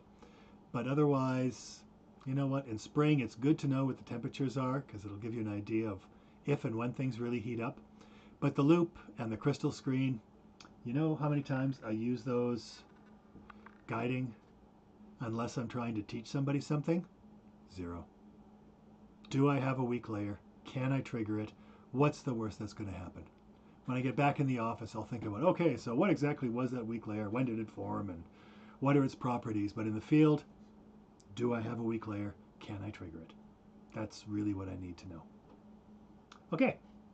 Moving on, you can calculate your travel time, and I'm not going to go into this in much detail, but I'd recommend you look up the Munter method. It's the first semi-effective travel calculator that I've seen, developed by a mountain guide in Switzerland named Werner Munter. I think he's passed away. I had the chance to hear him speak once. Very, very intelligent man. And he came up with a reasonably good system to basically calculate how long it takes you to go somewhere, both uphill and down. Look it up online. And then take your route plan and actually write it out. What this does, it helps me pre-visualize my trip. This is going to the Bow Hut. And it gives me a sense of how long each leg will take. And if I find I'm moving much faster than this, then I recognize that I have time to wander off of side a bit and maybe catch a lap or two before I go to the hut. Take more breaks, do some photography. If I'm running behind, I can also look at this and say, well, we've been out for 4 hours and we've really only covered what I was planning to do in an hour and a half. You know what? I do not think we're going to make it. Not with these short days. And I've got more than enough time to say, look, we got to turn around and go home. Whereas if I don't have a plan laid out, it can be 4 o'clock. This has happened to me. It was 3 o'clock in the afternoon and we were just barely through the canyon. Physically, that's less than half the trip. And my group was exhausted. And I just looked at them and said, I'm sorry, we're not going to make it to the hut tonight. We need to turn around. So this gives you a lot of valuable information because I'm sure you've all heard of what happened on Everest in '96. All the people who died. If they had stuck to their turnaround time, everyone would have lived. Did we learn? No. 2010 on K2, basically 9 or 10 people died. Had they stuck to a turnaround time, everyone would have lived. Okay, there's some really amazing tools. So this is CalTopo, and you can see it has slope angles shaded on it. Again, this is not accurate on a micro scale, but the route to get up is this one right here. And so you can see that you cannot avoid prime slope angles for avalanches if you want to get to the summit. And so that gives you a really useful tool to assess, is this a reasonable tour given this hazard? All right. And CalTopo's got that right out. If you go to Google Maps, you can actually do transects and it'll cut a profile based from point A to point B, and you can see the slope mapped out for you. Another really useful tool. There's a lot more out there and it's only going to get better. So this is just the tip of the iceberg. But it's very valuable, and the only reason I'm saying CalTopo is because that is what I'm expected to be competent in as a professional, just because this is the product the CAA has chosen to use. Gaia, Fat Maps, Great Canadian, they may all be very valuable tools and very useful, but I've focused on this one because this is the one I have to know for work. Okay. And then books. Okay, books are great. Summits and Ice Fields. Chick Scott and Mark Clausen have produced these series. They're really well done. I have a lot of respect for Chick and Mark. They do have the Avalanche Terrain Exposure Scale in their books. They've got one for the Rockies, one for the Columbias. Good travel times. Their information is a bit general, but it is a very reliable source. And these guys don't sandbag you. They're professional guides. They know what they're talking about. Now, Marcus. Here we go. Confessions of a Ski Bum. And he's got a whole bunch of ranges in here. Marcus Barano, I think his name is. Marcus loves to ski. He's found all sorts of amazing lines in the Rockies. Very popular series. Good book, but be careful. It does not have the Avalanche Terrain Exposure Scale. At least the versions I've seen don't. And Marcus is an exceptionally accomplished skier. And so his idea of challenging is my idea of way out there. And when he pulls the plug, I didn't even think it could be skied. So just understand that, it's it has a fair bit of uncertainty in the process, because what he's produced is some pretty high-end stuff. If you want to go to Rogers Pass, this Geo Backcountry is probably the only current guidebook on the market. It's very complete. I haven't seen version 3, but version 2, which I have, does not have the Avalanche Terrain Exposure Scale in it. And like Marcus, they also have tours in there that are extreme. I mean, we wouldn't do them on guides exams. They're way out there. So be careful. You know, if it looks like, wow, this is pretty wild, this guy's hanging on a couple little rocks and climbing, yeah, he is. Or they're skiing down rock cliffs and just using airtime to avoid touching the rock. Be careful with that. But it is a very good resource for finding out where all the tours are and, you know, the routes. You can check that with the Information Center at Parks Canada. But they're very well done, good photographs, good map, and good instructions for the areas you're going to. Okay.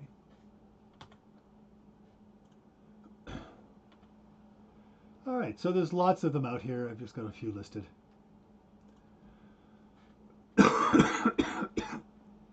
Some other useful resources.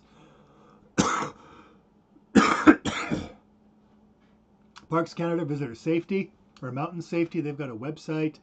They have some good information, and up until recently, they've had a really good brochure on the Avalanche Terrain Exposure Scale. Seems to have moved. Kananaskis Mountain Safety, check their Instagram account. Kananaskis has been brilliant in doing weekly summations of the snowpack, the conditions, where it's safe, what they're worried about. These guys are really impressive in the work they've done. I have nothing but good things to say about them. Avalanche Quebec, if you're traveling in Eastern Canada, it's the same layout as Avalanche Canada. Avalanche.org is in the US, and there is a climbing atlas. Let me see if I can pull it up here. Okay, so if you're an ice climber, they have been cataloging many of the popular ice climbs in here and giving good information about the hazard and concerns. It's by no means complete, but it's a good resource. And again, this is Grant Statham, and I'm sorry, I can't remember the other guide. Sarah Hunniken. She's an alpine guide, and the two of them have been working on this for several years, and it's a wonderful resource. So, if you're goofy enough to go ice climbing, check it out. I used to be. Maybe this winter I'll try again. So those are your basic resources for planning a trip. And then, once you're out on the trip, what are we going to do? Well, we're going to basically go and play. And as you go and play, this is one of the things I really love about ski touring. I went to Norquay today and I went downhill skiing. Basically, I left the parking lot, walked to the lift. All the work was done for me. I was carried to the top in a beautiful chair. Jumped off and I just slid down artificial snow, got back on the chair, up, slid down. It's in a very, very urban environment. There's lots of people around to take care of me if I do something wrong. Everything's been manicured. They're manufacturing snow. They're marking the hazards. They're even providing basically an elevator to get me up so I don't have to work too hard. Okay, that's boring. What I really love is touring because I have to constantly gather information as I move and then use it to compare it to the weather bulletin, the weather forecast and the avalanche bulletin, and then how does that affect my plans and my tour, and what can I do and do safely and do well, and where can I find the places that are going to be most fun and still safe. So it's a non-stop mental process, and that's what moving through avalanche terrain is all about. So we start with sort of a regional assessment. And this happens basically the night before I leave. I'll sit down, look at the bulletin, look at the weather. And based on that, I will choose areas that I call green routes. Those are areas I know will be safe based on the hazard and the weather.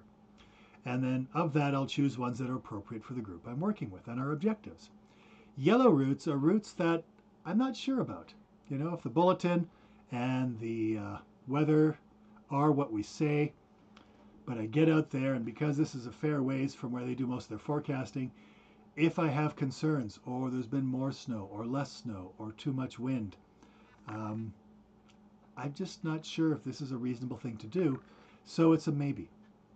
And as I'm out in the field, through the day, I gather enough information that either I am confident that I have enough information to say it's reasonable, or if I have evidence that says it's not safe or I'm uncertain, I'm simply not going to do it.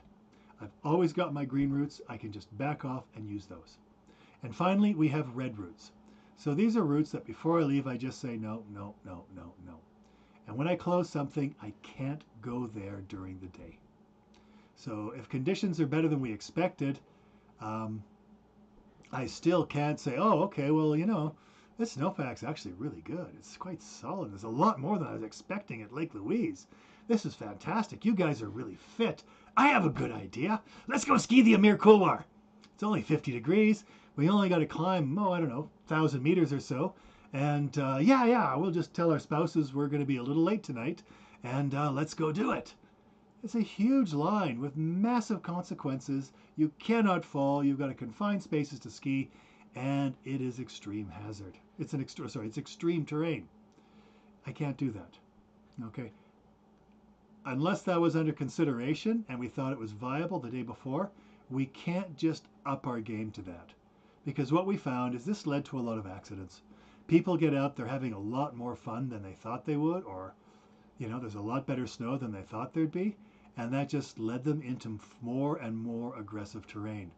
And by the time they sort of realized, oh, maybe we're sticking our necks out, it's too late. So when you define your boundaries, you close them. That night, you can reassess and maybe open them up or put them as yellow for the next day, but it's given you time and it's given everyone time to think it through and not just respond to, oh yeah, I would love to ski that couloir.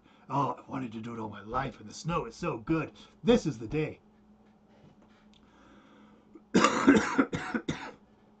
So this is why we do what I call a regional, big picture. And we have a couple of questions that I finally noticed. So one question is, what makes a shovel good or bad? Go to a respectable ski shop, MEC, Valhalla. We've got Vertical Addiction in Canmore and Skiing Uphill. And look at their shovels. A good shovel is all metal. Okay, plastic shovels have no place in the backcountry. The composite shovels didn't last. Composite shovels aren't there yet. You want one with an extendable handle, and it's got to be really solid. All the shovels today that are in the industry are better than they used to be. And the industry keeps telling us that they have this standard that they're going to release shortly that all shovels must be built to. I've never seen it, and I've never seen the standard. Going back 10 or 15 years now, Manuel Genswein, a Swiss engineer who works in the avalanche industry, physically tested shovels. And of all the shovels he tested, every one of them broke, except for two. There were only two shovels that passed Manuel's test. And the two shovels that passed are still available on the market. And that is the Voile TelePro and the G3 Avitech. Those are the two shovels that work. And my wife and my son have Voile TelePros. I have a different shovel because I have to dig a lot and I found something else. But for 2 years, I carried that shovel and a Voile TelePro.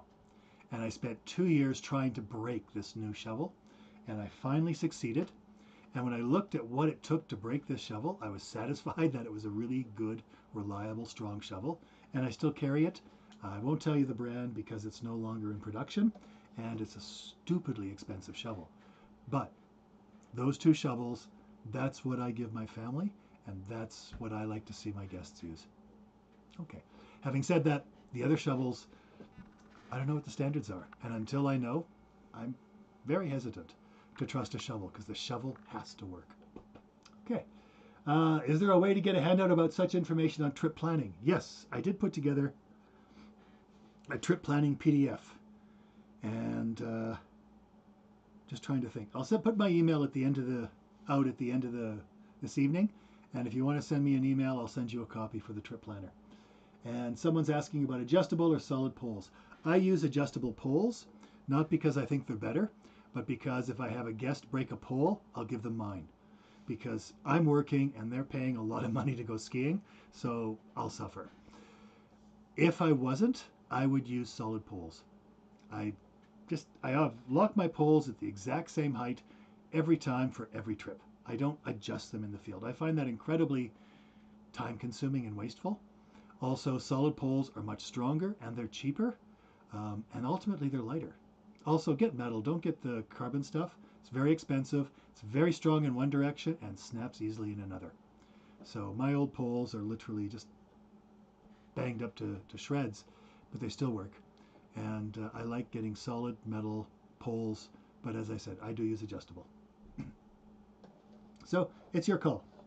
But don't buy expensive poles unless money is just something you never have to worry about, because the expensive Kevlar carbon graphite poles, I was watching so many guides go out and spend money on these expensive poles because they were so light. And within a year, every one of them had broken their pole. All right, so let's take a look at how we would do an assessment here. Whoops. If you're an ice climber, you might like this one. A very popular climb. So here's the bulletin. Heads up to ice climbers and steep skiers. The danger may be elevated in steep terrain and gully features, especially on solar, sunny aspects, if the sun is out. Loose, dry snow is sloughing fast and far and can knock you off or bury you in a terrain trap. Okay. 221. So things are pretty good, but you gotta watch this loose snow. And so past 24-hour weather, your temperatures, Simpson was 0, Bow Summit -2, Sunshine -3. Things have been getting warm. Okay, so if you're in direct sunlight, it's probably going to start melting. No recent snow, but there's a fair bit of snow on the ground. Simpson's Pass, 1.2 meters. Bow Summit, 90 centimeters. Sunshine, 1.6 meters. Winds have been relatively light and seems to be largely west. The main problem appears to be this loose snow and wind slabs. That's our second problem. And the wind slabs are basically the winds blowing from the west, as this said, and it's all the shaded slopes. Can produce size 1 to small size 2s. Okay.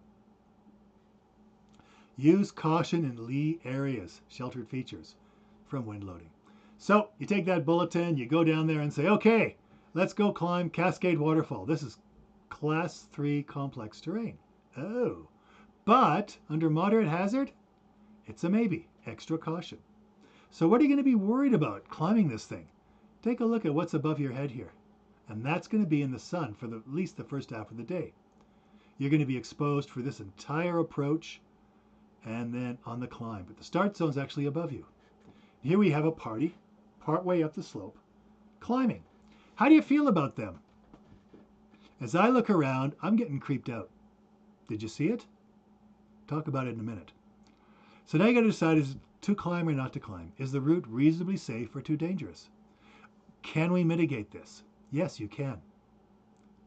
I got out and look, these guys are coming out at sunrise, ascending up to the base of the climb.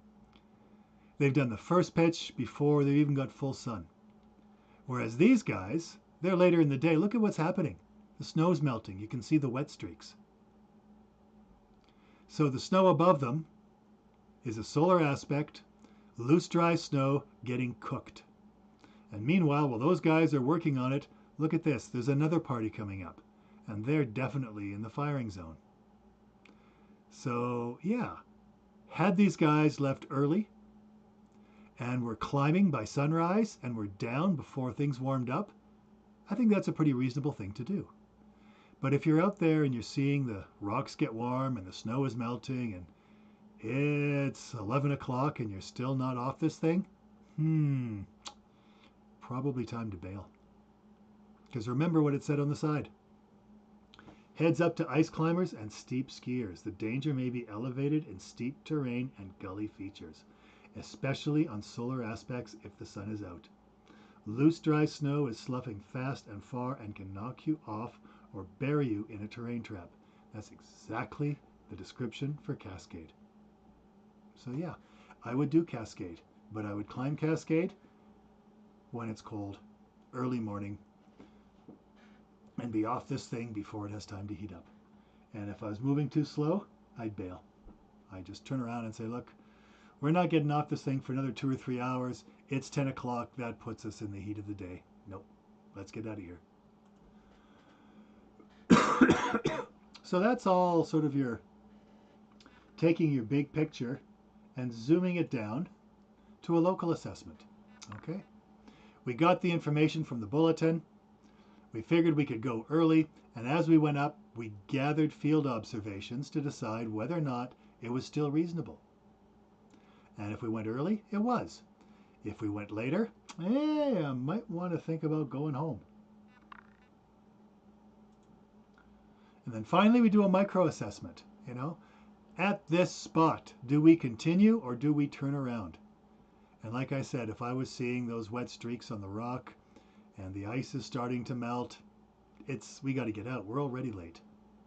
So that's your site-specific decision. That's how you want to move your day through. And the other thing to consider is exposure time. How long are you exposed?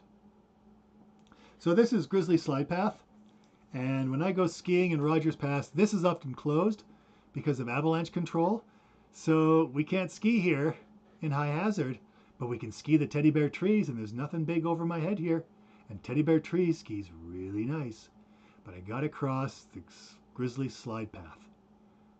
If I follow the green line up to here and then just boot her across, my exposure time is 1 minute. If I stay on the valley floor, I'm exposed to that slide path for 7 minutes. So how do you feel about it if the avalanche hazard is low, moderate, considerable, high, or extreme? Don't think I'd go here at all if the hazard was extreme. If the hazard was high and I could see up the gully, maybe I would go for crossing up at the top, because if it's 1 minute to get across that thing, it means 30 seconds in either direction. Maybe. But I've got to be able to see up a ways. When would I use that long 7-minute approach and save myself some time? Well, the avalanche hazard is low, moderate. I can see all the way up, so I've got time to respond if something comes down. Or if you're farther up the valley and you're just sliding out, you might have quite a bit of momentum and actually cross that wide swath if you're in downhill mode in the matter of a minute or so. So now all of a sudden it's like, yeah, okay, that's not so bad. But exposure time is huge, and this is part of what the Swiss guides did, is they spent as little time as possible exposed to an avalanche hazard. And to this day, that is still a very valid defense. Okay. Let's see. Andre asks, as someone who has broken many carbon poles, very glad my new poles are aluminum alloy. Yep, I get you. Am I using my tarp as an emergency evacuation sled, or do I use a specific rescue tarp on day trips? Yes, I do use my tarp as an evacuation sled, and I have pulled somebody about 4 kilometers back to the car on it. It works. It's not as good as the ones that you see made specifically for rescue, but it's very versatile, because I've also, sat in my tarp during a storm for 3 or 4 hours waiting for the weather to improve. And when we have, I didn't use my tarp for 4 years, and then all of a sudden I needed it for 2 rescues the same year. So you want to have them. Mine's a little thicker, a little more durable than most tarps that guides carry, but the really lightweight ones will only last for 1 rescue. So, if that's the way you're thinking, I've got this here, I can use it to get somebody out, that's great, but they're also fairly pricey. So check them out. You also have to remember, you're not hauling somebody out of the backcountry halfway across the Wapta. You're just moving them enough so that they're in a safe position, out of the wind, start getting them warm and everything, and calling a helicopter. That's really what it comes down to. Although there's an amazing story about Bruno Engler, the last of the Swiss guides, who had a guest who broke their leg in the Stanley Mitchell hut. and they took the door down and they modified a chair.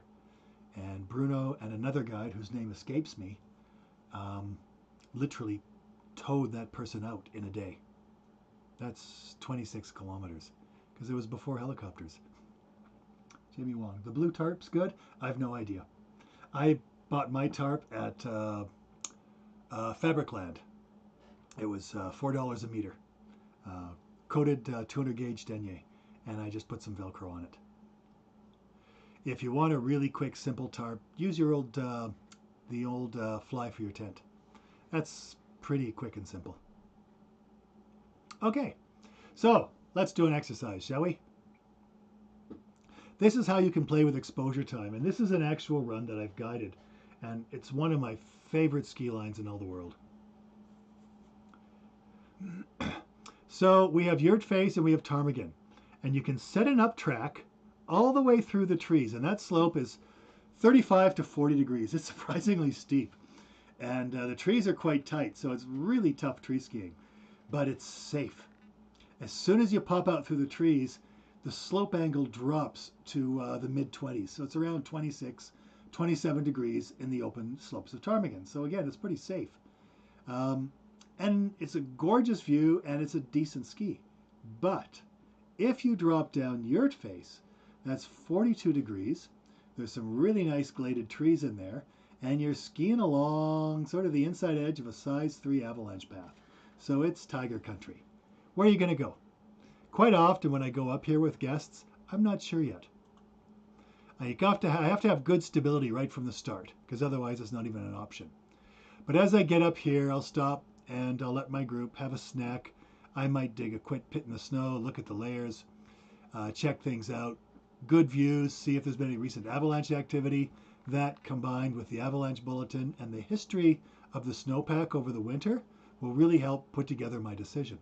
And then from here, I can ski up to basically where it says ptarmigan. And now I can make my next assessment. I can decide whether or not my group are strong enough skiers to drop them down yurt face. Because if they're not strong enough skiers, they're not going on yurt run because it's just too big and too steep. So I can basically ski down to here, get back to this point, and decide where I'm going. I can then drop over into here and ski the edge of yurt face, or I can work the trees. Okay, because yurt run is a lot of fun. You know, when you've got powder in this thing, it's 5 minutes of pure joy. However, ptarmigan is a really nice run too. And I don't have to make that decision until here. So I can just drop down through the trees. My guests have a wonderful time, and they never know I was considering this other line. Okay, and I stay along the edge. Why? Because if that bigger slope does release, all I have to do is turn hard left, and I'm running into denser and denser trees, and the slope angle is getting less. So I have an escape route. That's another thing I really like about this run, because it's big, it's exposed, but it has an exit. Okay, so that's how I normally go up yurt run. But you know, I see this time and time again, especially in Glacier Park, where people literally set their up track right through the route they're going to ski down. And I look at that and I think, well, okay, obviously you think it's stable enough to ski down because you've just tested it by going up. What's your exposure time? Even if you think that slope is stable, it's going to take you at least an hour to punch that up track. And the other way, it takes me an hour to work an up track through the trees. Maybe 10 minutes more, but I have zero exposure. Oh, I'm going to back up a bit here. So let's play a little game. Let's say I've got a strong group and we're going to do 3 laps on yurt run. And we take the hour and 10, work our way up here, get to here, take a break, have a bite, ski this line down. Our exposure time is 5 minutes. Then we're going to go back, take an hour up here, stop, have a break, change our skins, ski back down. Then those who are really gluttons for punishment will do it a 3rd time and ski it down. And each time we ski it, that's 5 minutes of exposure. So for 15 minutes that day, we were exposed to avalanche terrain. Cool. Now, if we said this is our up track and it takes us an average of 1 hour every time to get up here, 3 runs are 3 hours, which is 180 minutes plus 15 minutes down. So that's basically 195 minutes of exposure time versus 15 to do exactly the same thing. That is how you reduce your exposure. Even if you think it's safe, snowpack seems stable, pick the safe up track, because you know what? Someday you're going to be wrong. And I would much rather be wrong about this run up in here when I get the monster whoomph. And then when I get up a little bit higher and see, oh, geez, look, there's been a lot of northwest faces that have avalanched. Boy, am I glad I stayed in the trees. As opposed to working your way up here and all of a sudden hearing that whoomph and having the whole slope start to propagate and break up into pieces, and you're standing there thinking, I'm going uphill with my heel lifts on and my skins, and I got to run 150 meters into the trees in the next 4 seconds. That's all I got. This is using terrain, and this will make a huge difference in your survival. Okay, so exposure time is huge, and choosing the right route is huge. And I'm just going to leave it at that in here. Another thing I want to point out is we sometimes say we go one at a time. So here that makes sense. There's a small slope there. If it pops, you're going to get raked over the rocks, then dropped off a small cliff. Probably not fatal, but I'll bet you break a bone or two. And so we want to basically minimize our exposure, so we cross one at a time. However, be really careful about using one at a time. Because back in the 80s, when I was into ice climbing and alpine climbing, my partner and I would get to spots where suddenly we'd have to cross a pretty defined avalanche slope. We'd be like, okay, well, I guess we're just going to do this one at a time, right? Yeah, guess what, Tim? It's your turn. And he'd have to just step out and set a track as high as he could across a big, scary bowl. And I'd feel so much better when I followed his tracks because, you know, we were the same weight. Chances are he would have triggered it. No guarantee, but the odds were in his favor of releasing it and mine of surviving it. And we go a little further, and then we come to this big, unsupported planar slope. And Tim would just grin and say, yeah, Doug, I think it's your turn. And, you know, I'd be like, damn. And I'd cross it. And I'd get to the other side. Then he'd come, and we'd keep working our way through. Well, 40 years later, I look back at that, and you know what? I got a fair number of dead friends. When we say, you know, spread out when you're concerned, what we mean is spread out when you're comfortable it is safe. When it is safe. But just in case you're wrong, we're going to minimize the consequences. But what we do very often is we spread out because we're scared. And we think, well, it's okay. We'll only have one person get buried in the avalanche and probably killed, not all 6. And so don't start turning spreading out into a mindset of it's okay to kill off my friends one at a time, but it's really bad practice to kill all 6 at once. Don't do that. Okay? Be very conservative. You know what? I don't spread out very often. If I feel I need to spread out, then I also feel that, you know what? Probably need to turn around because we don't need to expose ourselves to this. The other thing that happens is when you spread out, you increase the exposure time for the group as a whole. Instead of standing on that slope for 2 minutes, you've got 10 people crossing it, and they're there for 20 minutes. So if you're worried about a natural occurring event, you actually increase the probability. So be very careful with spreading out. It is a valid tool, but don't use it as an excuse or a crutch. If you don't want to do it, change your plan. Don't do it. I've lost a lot fewer friends since I adopted that mindset. And finally, make all your decisions with consensus. This is a group I was guiding. These are all, actually, most of them are friends. And they hired me to take them in, and the conditions were spooky. I'm not going to kid you. Like, I was sweating some days trying to make the right decision. And every day, it didn't have to be my friends. it was any group, I would talk to them. I'd say, look, this is what we're up against. This is where I think is reasonable to go, and this is why I think it's reasonable.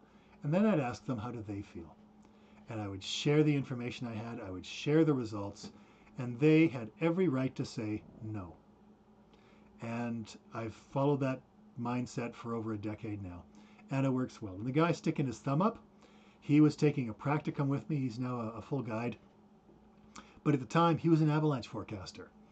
And so it was a wonderful resource to be able to turn to him and say, so what do you think? How are you feeling about this? Am I making the right decisions? And he was there because I was trying to help him build his skills to get through the guiding exam. But I was using him because that's another good brain.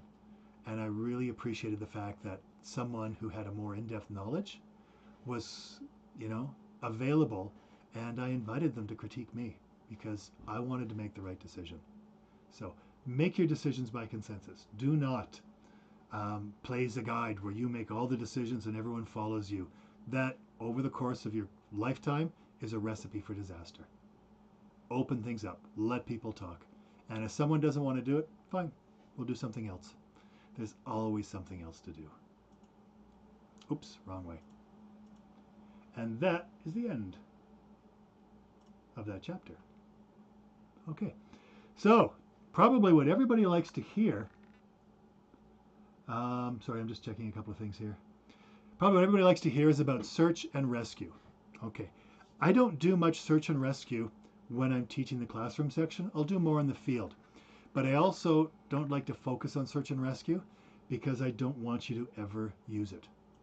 All right, you need to understand the basics. You can practice this on your own pretty nicely without an instructor.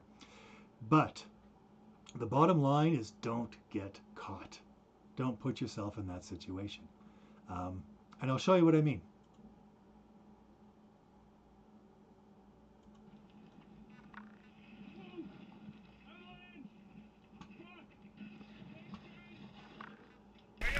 Where's James?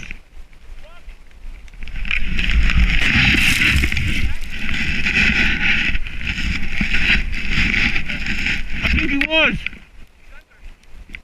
Fuck.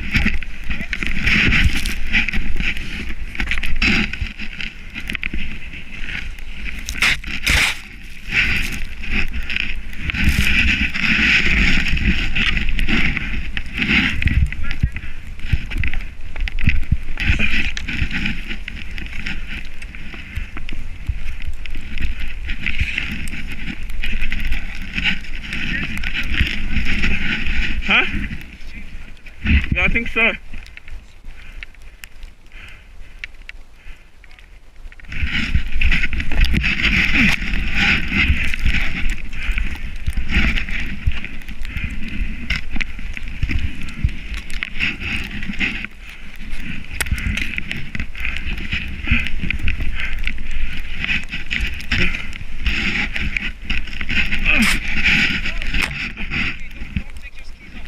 Alright, huh?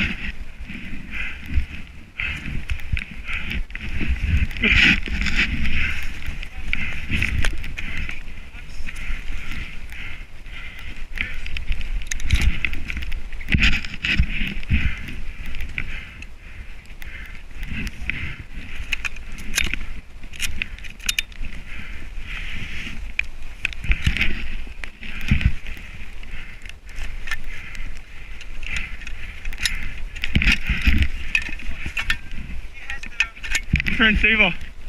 Do you have one?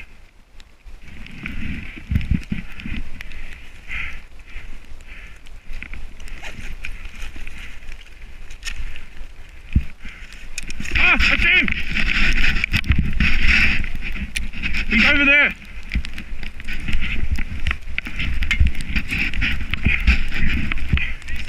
He's over here!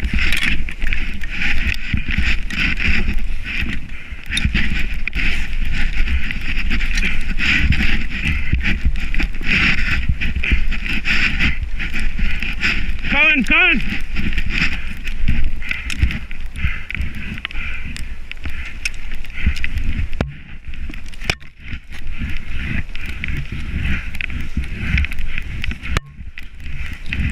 Check this!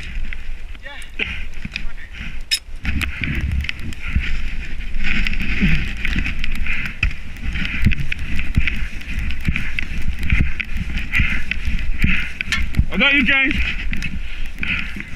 Yeah.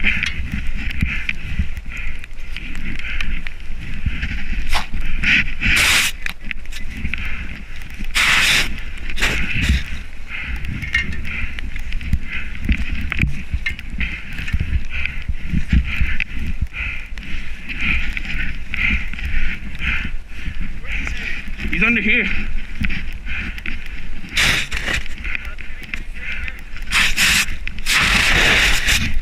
Fuck. Yeah, that's him. No, there's nothing. No, that's his hole, dude. Fuck. That his hole? Where is he? Yeah, I feel him. Just there. Just there. I can feel something. I'm trying to find his head.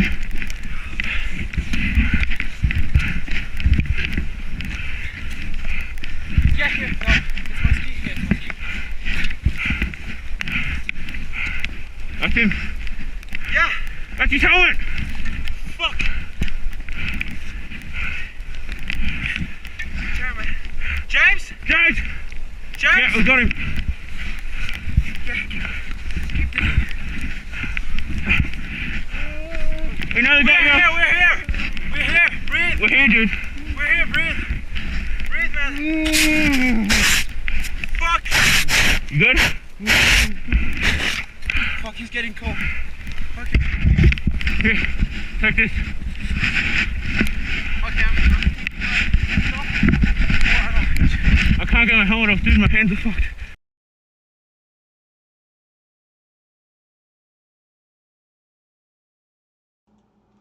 Now, you can look at that video and there's many things to be critical about. But you know what? That guy is my hero. Because they didn't have much for training. They didn't have all the equipment they had. But he went in there and he was nonstop working to save his friend. That's what you want. You want someone who's in 110% and will give it everything they've got. So, you know, you definitely want to be a little more familiar with everything. But at the end of the day, they got their friend out and they got him out fast. That's what's important. Okay? So, yeah. Let's go over a little more of a structure. Now, for those of you who are taking this with the ACC and you're going to be doing the field work where you'll have trip leaders, they'll be focusing largely on search and rescue. And the basic skills are pretty simple. Follow the rescue card and just walk through those instructions. All right? And for the rest who are just tuning in, you know, find some friends, take an AST1, get better training, but practice so you're good at this. As you can see, the avalanche fatalities in Canada have been fairly stable for the last 15 years or so. But, you know, there is this big jump, and that is because avalanches are weather-based phenomena. And if we have a year that produces a lot of weak layers, we have a lot more fatalities. It's that simple. And because we're not seeing this spike, despite the fact there are far more people using the backcountry than there were 20 years ago, seems to suggest, it's pretty strong evidence actually, that people are becoming more and more capable of self-rescue. It's a good sign. Okay, transceivers. There's a gazillion transceivers out there. They're all good. Choose the one you like. That's all I'm going to say. Don't go out and buy the most expensive transceiver. It's not worth it. I have, but I'm required to because I have to train people in the industry to that standard. But you know what? The transceiver my wife, the transceiver my son use are not that transceiver. And in fact, the one I often guide with is a much simpler transceiver. I like stupidly simple. And despite all the bells and whistles, I'm just as fast with a simpler transceiver than I am with a really good one. The way I like to describe a transceiver, because they all work a little differently and they all have their quirks, there isn't a perfect one out there, is it's kind of like a marriage, okay? You got to get out and you got to date a few beacons to find out which one you really like, okay? So play the field, get out and use a black diamond. Try the BCA. Go ahead and check out the peeps. You know, use a mammut. Whichever one you like, that is the one you buy. And then once you've chosen the beacon you like, you never touch another beacon so long as you both shall live, because they all work a little differently. And so if you start playing with my Barry Vox and then you go back to your BCA, they're going to be different. And under pressure of a rescue, you don't want to start fumbling around like, oh yeah, right, wrong transceiver, I'm supposed to do this. No, just have it hardwired. You know one transceiver, you know it well, and so under pressure, you are going to fall back to your base level of training. So keep it clean, keep it simple, and use the transceiver that just works for you. Okay? That's what I do. That's why I go out with a very simple beacon. It's only got 2 functions. It's only got 1 button, and there's nothing else I can do with it, but I can find close multiples. I can find large numbers of people. I can find long distance of people, and I can find them all within the industry time requirements. So they're all good. Don't let anyone tell you one is better than the other. They're wrong. Just like they're telling you, oh, no, you don't want that beacon. This beacon is the beacon you will be happy with for the rest of your life. No! If people had warned my wife that way, I probably wouldn't have gotten married. So pick the one that works for you. Okay. Having said that, stick to alkaline batteries. Some transceivers can work with lithium. Lithium? Don't. It's just a hassle. It's expensive. Use standard alkaline batteries. They'll work for most of the winter for most recreationalists, and they're solid, reliable. Lithium ion don't work very well unless they were designed for that beacon. And heavy duty batteries are useless. They'll only give you a couple of days worth of work. And the non-rechargeable lithium, yeah, they last longer, but if you put a fresh pair of batteries in before you leave, you can do a 3-week ski tour and still be on the same batteries. Okay, so this is how they work. Transceivers don't take you in a straight line to the victim. Not unless everything lines up perfectly. So here I am with my 3 evil twins.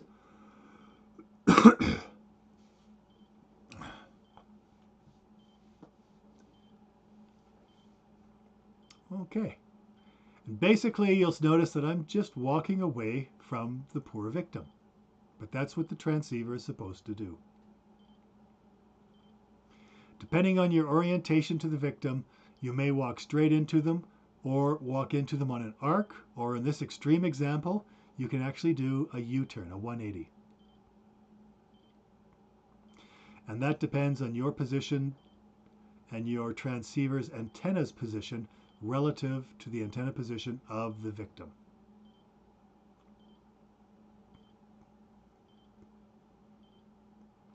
And now you start going in. In grade 2, my son in science class had to put a bar magnet underneath a piece of paper. They sprinkled iron filings on it, tapped it, and they could see the magnetic or flux lines. And that's what you're following with a transceiver. So the important thing to remember is you're either going to go straight or it's going to turn you in one direction. If it keeps going straight, left, straight, if all of a sudden you see a big swing to the right, ignore it. Look for the pattern, because that's what you're following. And again, depending on the orientation, you may walk straight in. But remember, transceivers don't find people. They just get you really close. And I'll answer the questions in a second. Because the next thing you have to do is you have to find them with a probe. So you get to the smallest number you can find, you mark the spot. Don't waste your time trying to take off 10 centimeters. All right? If you're doing a transceiver search and your beacon takes you to a number less than a meter, mark that spot and start probing. Because you know the difference between 60 centimeters and 50 centimeters is meaningless. Now you're just wasting time. You come in at a meter, 0.8, 0.7, 0.6, 0.7, just mark that 0.6 and start probing. Don't start doing these grid searches and all this other stuff. You're standing on them. What you need to do now is get a probe and start probing for them. The deeper they're buried, the less accurate the transceiver is. And they may not be exactly where the smallest number is. Again, just because of the orientation of the antenna. So don't waste your time fine-tuning it. If the smallest number you can get is 2.5 meters, yeah, it's worth taking a little more time to see if you can bring that number down, because that's pretty deep. If you can't, just mark where you think your strongest signal is, physically mark it with a hat or your sunglasses, something that physically shows you that spot. Then you start probing. And you need a reference point to be able to probe. You also need a good shovel. These are Volet Telepros, and this hoe is the one I carry. Get a good shovel. We've already covered that. And I'm just going to slide down to, I thought I had my probing earlier.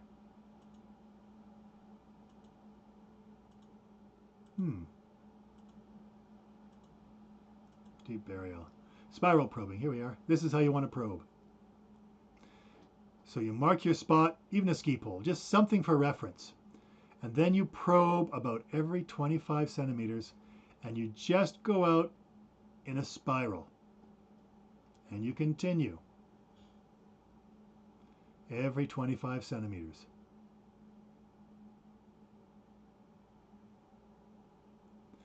And if the smallest number you get is 2.5 on your transceiver, then you should be probing a little over 2.5 meters with your probe. If the burial depth is around 1 meter, then you should probe a bit deeper than 1 meter with your probe. And you should probe out a meter away from your marked point before you start to think, well, maybe I missed them and I should probe again. If you think you did miss them, don't just go back to zero and start reprobing. Get a second person to start probing in between your probe strikes. Much more likely they're going to get a strike, and you keep probing out because maybe they're a little farther than you thought. You don't want to just stop and start over again, because in fact you might have been really close.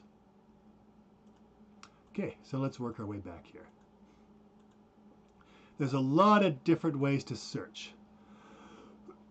This is the one I'm going to teach you because it's the one that's probably most applicable in most situations. But again, you can practice this, and if you decide to become more experienced or get into the industry, we'll teach you a whole bunch of other techniques. But this is a very reliable system.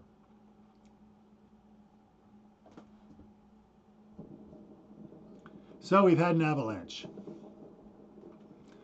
And you're near the top, and you're going to do a search. So you start skiing down once you've assessed the situation is safe. You'll notice there's that one pocket of snow hung up here. Just do a quick flyby to make sure they're not in there. And just keep going down.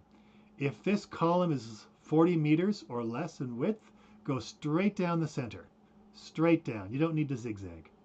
Then as soon as you pick up the signal, go for them. If you've got a much wider search area,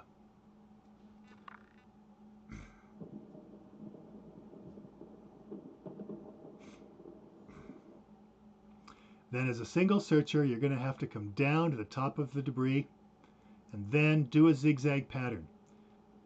It should be no more than 40 meters between turns, and you should be no more than 20 meters away from the edge of the debris. And again, you follow it till you pick up the signal, and as soon as you get the signal, then you just follow it in as your transceiver tells you. It's very simple. And I'm not going to get any more complicated than that, but you're welcome to practice other skills and build them, by all means. Did I miss anything? Yeah. Okay.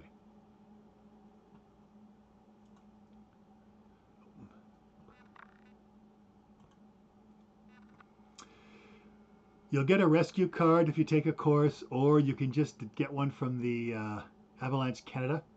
You can probably download a PDF. If not, send me an email. I've got it and I can send it to you.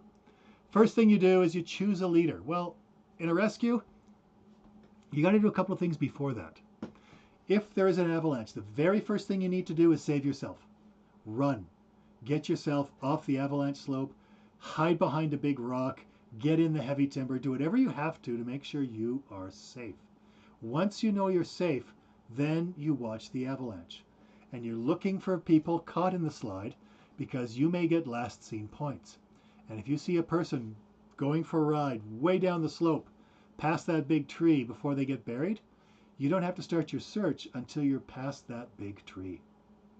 So you can eliminate huge amounts of terrain. Also, if the victim is caught skiers right or skiers left in the avalanche, avalanches in some ways move like rivers.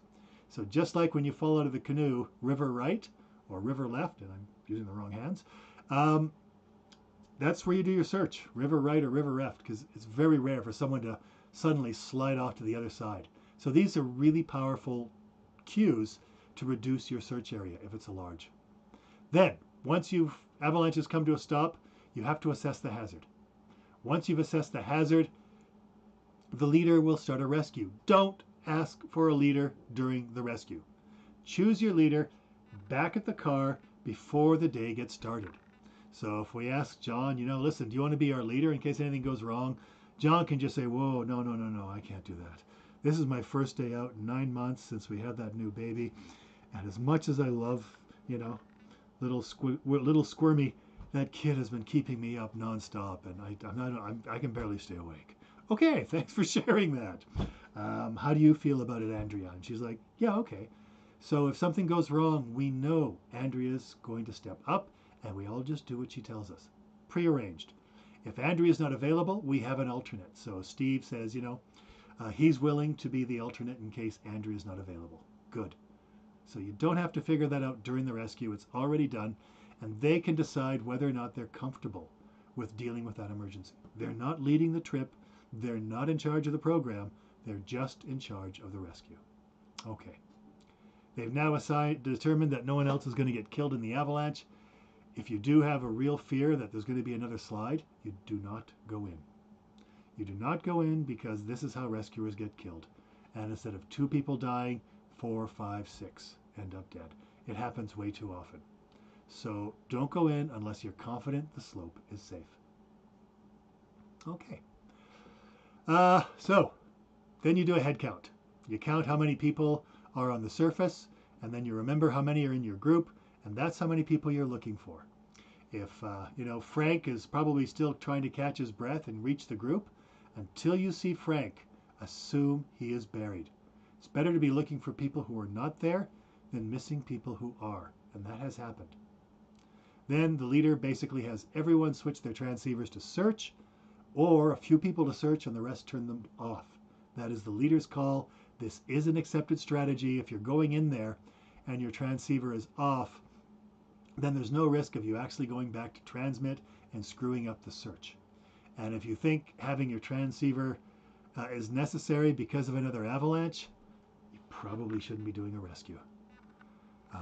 Don't expose yourself, and don't think that the transceiver is going to help find you if you do get buried, because transceivers are attached to the harness with a little string. It's an elastic band. And a group of Americans were testing a new type of airbag. And just out of curiosity, they put accelerometers in the test dummies. Do you know what the impact force was when they got hit by a size 2 avalanche? The dummies in every case recorded an impact force greater than 6 Gs. There is no way that transceiver will be on your body. It will be ripped off you and tossed, and you're going to be out there without any transceivers. So that is how you should be thinking when you go in to do the rescue. You don't have that backup. That'll be your leader's call. And different instructors have different rules, but I'm just letting you know based on what I've learned in my experience. Define your search area if you can, otherwise you have to search it all. And it's best to send just 1 or 2 people down, unless it's a huge avalanche, to do the search, and have the rest put their shovels together and 1 probe per victim. And then stay behind the signal searchers, work down. Once they get in close, let them find the person, mark the spot. The prober comes in, probes, gets a hit, and then you dig. Digging is huge. Okay, I really don't care what transceiver you have, but I'm surprisingly anal about what shovel you have, because that's what saves lives now. All the transceivers work very nicely, but you've got to be able to dig. Did I already pass that? I think I did. I'm just going to go back to the chapter. Shovels and strike team shoveling. There we are. So just use the standard shovel configuration for rescue. That's what I do with this shovel too. It's better. For other stuff like digging pits and making shelters and getting your car out of the ditch, you can go into the fancy modes. But for basic digging rescue, you want to use a standard shovel. Okay, this is the recommended standard for shoveling. It has changed a little. I'm not going to get into that at this stage because there's still a few details we're trying to work out. The bottom line is we have discovered that there are better ways to dig, and we have yet to find the perfect system. It's still evolving, but it's getting good. We're getting deep burials out in a third and a 1/4 of the time it used to take us. So stay tuned. Shoveling is making a huge difference in survival times.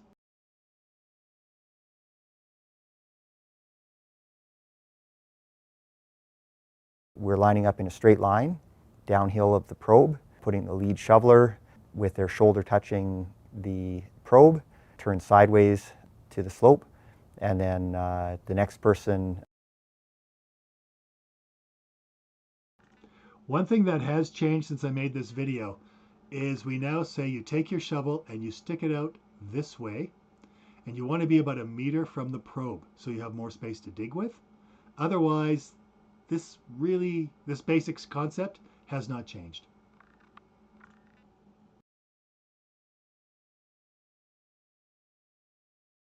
Down slope will be spaced out by an extended shovel handle. So you're moving snow from your area of responsibility, about a 1 meter cross section. You're trying to shovel down as much as you can. Initially you're shoveling down, everybody is in their area, with moving the snow to the side. And once you get down about a shovel blade deep, then you're moving snow from your area of responsibility backwards only as far as the next person, and it becomes a kind of a bucket brigade or a conveyor belt of snow. So we get a nice ramp effect that's coming down the probe. So the bulk of the shoveling down is happening near the front, and as you get towards the back of your ramp, it tapers into a nice low-grade angle for extricating your subject once you get to them. You are going to get tired quite quickly. The first scenario is that you have about the right number of shovelers, or possibly not quite enough shovelers for the burial depth that you're dealing with and the slope that you're on. And so in that case, you've lined up, you start shoveling. The first person or the second person can call the rotation. When a rotation is called, you call rotate or switch, and now the first person is going to move out to the back of the shoveling line, and the second person in line is going to move into the first position and keep digging down the probe. And so you'll carry on with those rotations until you get additional shoveling resources hopefully showing up. The second strike team rotation method is if you have an additional shoveler, they can actually get a rest and become a shovel master, and they'll rest for a rotation cycle. So the shovel master will stand there with a shovel in hand. After 2 to 3 minutes, they will call a switch, a rotation, and they will move to the front position, and everybody will move backwards. So the lead shoveler now moves back to position 2. The last shoveler will come up and become the shovel master. And the shovel master has inserted themselves at the front of the shoveling line. The third rotation in strike team shoveling is if you have additional shovelers besides your shovelers in a line, and in addition to the shovel master, consider having a static shovel master who will only be directing operations. And now they will direct additional shovelers that are standing beside and resting. As soon as the lead shoveler starts slowing down, they will direct them into the front position. And again, just like rotation number 2 style, you will move everyone backwards 1 position, and now the back person will spit out of the line and come stand in the line of additional shovelers. So for calculating the number of shovelers that is optimal, the basic math is if you're on a slope that's steeper than about 25 degrees, the length of your snow conveyor corridor should be about equal to the burial depth. So in an example there, we've got a 2-meter deep burial with a probe strike now. And we're on a greater than 25-degree slope where the debris is. We're going to need at least a 2-meter long snow conveyor corridor, and with each person covering about 80 centimeters to 1 meter of the snow conveyor corridor. If we divide that 2 meters by 80 centimeters, we come up with needing about 2.5 shovelers to be optimal, or we would usually round up, so about 3 shovelers. The other scenario is you are on lower angle terrain, so less than 25 degree debris. And in that case, the ramp angle, in order for it not to be too steep when you dig down, it needs to be longer. The snow conveyor corridor needs to be longer. And so the length of that corridor would be 2 times the burial depth. We've got a 2-meter deep burial, we have a probe strike. Now we determine being on lower angle debris, less than 25 degrees, we're going to need a 4-meter long snow conveyor corridor, and therefore dividing that by 80 centimeters, we end up with about 5 shovelers being optimal.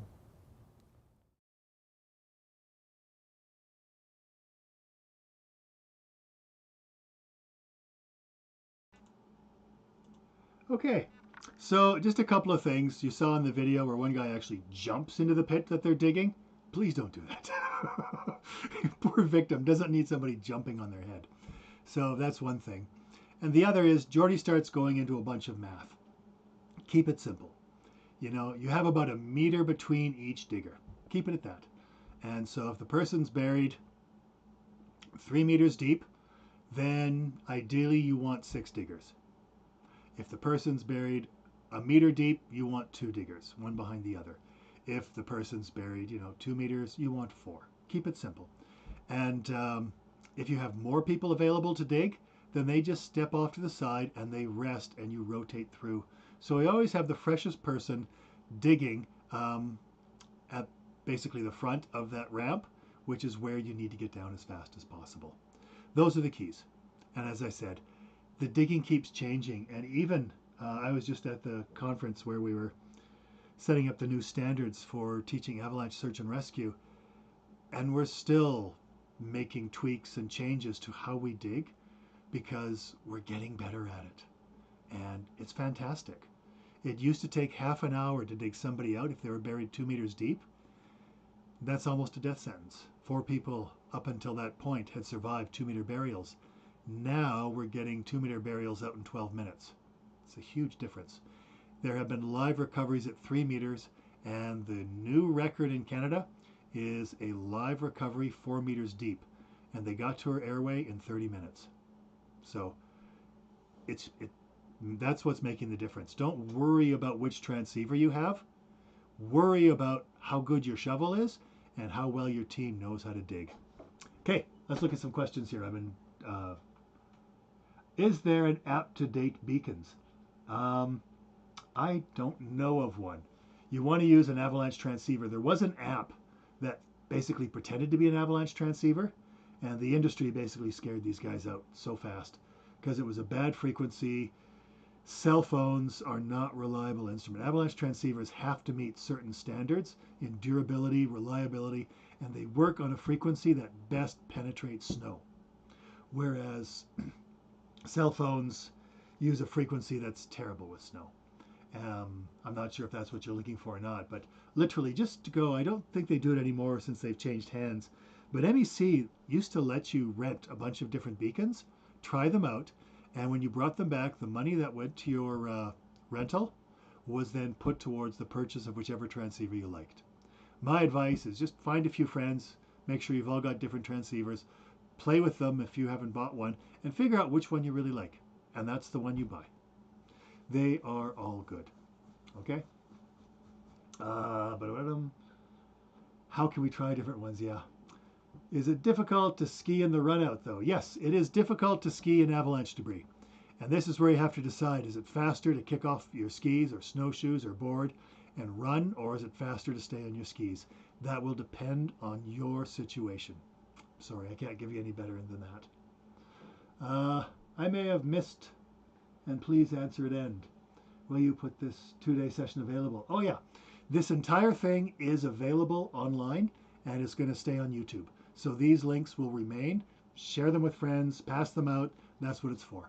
Okay, so I'm going to keep this on for at least a couple of years, and this is all being recorded on YouTube. Okay. I'm going to put all the Avalanche instructors who teach classes out of business by offering it free. No. Airbags. I showed that at the beginning. Basically, airbags work. They do not protect you for trauma.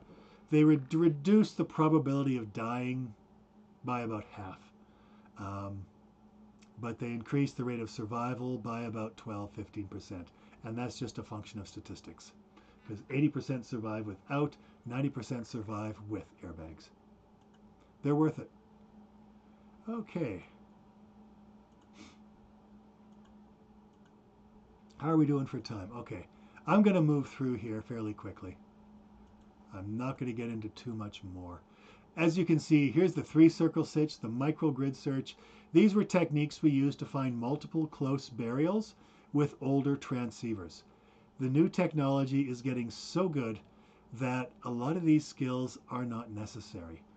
And to be honest, there's also very simple ways of finding people if they're buried close together. Just find one, mark the spot, and keep probing. Get a strike, take another probe, keep expanding your probe till you hit the other. A lot of very simple things. And the new transceivers, I was curious.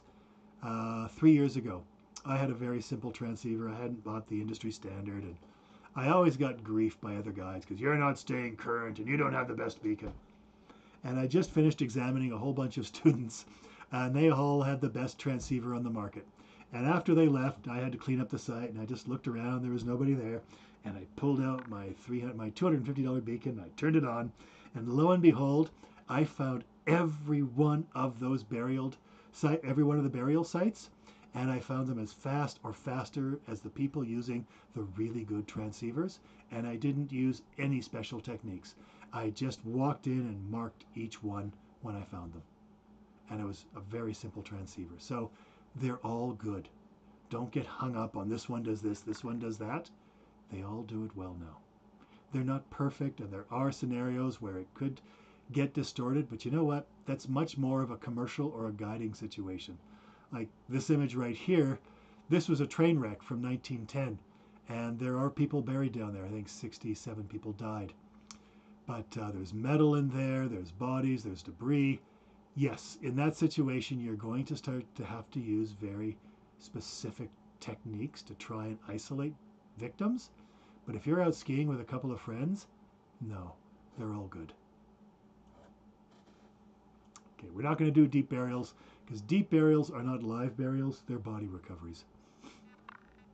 And again, yeah, that's not at the recreational level. There's different ways to probe because you may run into situations where people outside your party have gotten buried and they didn't have transceivers. Okay, that's beyond the scope of the AST1, but it's worth learning if you spend a lot of time in the backcountry. And then there's triage. Everybody asks about multiple burials. Well, 75% of all avalanche accidents involve a single burial. So of that 25% that have multiple victims, 50% of those are 2 victims, and at least part of one of the victims is sticking out of the snow. So we have a rule for triage. If you get into a situation where you're 1 or 2 rescuers and you have multiple victims, what we recommend you do first is look for victims that are only partially buried. You'll see an arm, a leg, something sticking out of the snow. Their backpack, get them out. Those people have the highest chance of survival and are the fastest to extricate. Don't dig them all out. Just dig them out to the point where they have the use of their arms and they're breathing. If they're not seriously injured, then just open their pack, hand them their shovel, and leave them. They can finish digging themselves out. Then you do a transceiver search. Once, as you go through with the transceiver, you get the signal, you find the location, you probe. When you get a probe strike, if they are buried less than 1.5 meters deep, you dig them out. If they are more than 1.5 meters deep, you mark that spot physically with something you can find. Not a snowball, not a snowman, Like you can leave that probe in if you've got extra probes, or you drive your ski pole in, basket facing up, a meter out of the snow so it's easy to see, and you move on. Because in the time it takes to dig someone out deeper than 1.5 meters, other people who are likely buried shallower may not survive. So we do partials first, shallow second, and then people who are buried more than 1.5 meters deep, we dig out the last. The other advantage to this system is the partial and the shallow burials can help you, if they're not injured, dig out the deep burials. And this makes a huge difference because you're moving the snow out faster. You're actually getting them out in about the same time as if you just stayed there and tried to dig them out by yourself and ignored everyone else who was either shallow or partial. So that's all I'm going to say about triage. Okay, if you have a medical background or you're thinking of getting into search and rescue, this is basically this is a bit dated now. It's the triage protocol. For once you've dug them out, who do you care for? Who do you basically reduce resources to based on who has the best chance of survival? We're not going there. If you are interested, it has been updated. There are very minor changes, but it has to do with burial time and visible trauma. Okay. I'm not going there. And this is a case study. I'm going to pass on that, and we're going to move to the last chapter. So you don't have to listen to me for much longer. Okay. Human factors. Okay, my wife hates it when I say this, but people are stupid. And over 80% of all avalanche fatalities are the result of human error. And not complex errors, really obvious mistakes.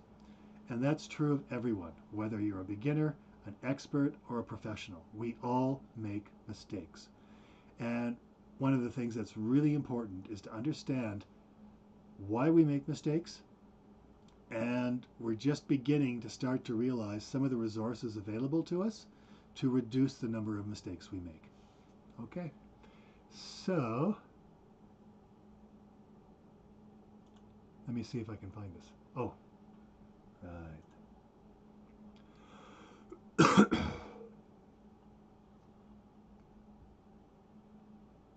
My name is Pascal Hagerly. I'm an assistant professor at Simon University, where I hold the university research chair. My name is Pascal Hagerly. I'm an assistant professor at Simon Fraser University, where I hold the university research chair in avalanche risk management. Research shows that making people aware of human factors doesn't make them less susceptible to them. So the whole idea of these tools is that you get a neutral platform and you eliminate the human factors like that. That's the whole point of the evaluator, is really just to give people something that they can talk about, and the checklist and something objective in there that sort of brings them back, that might help them realize, okay, we're getting totally off track here.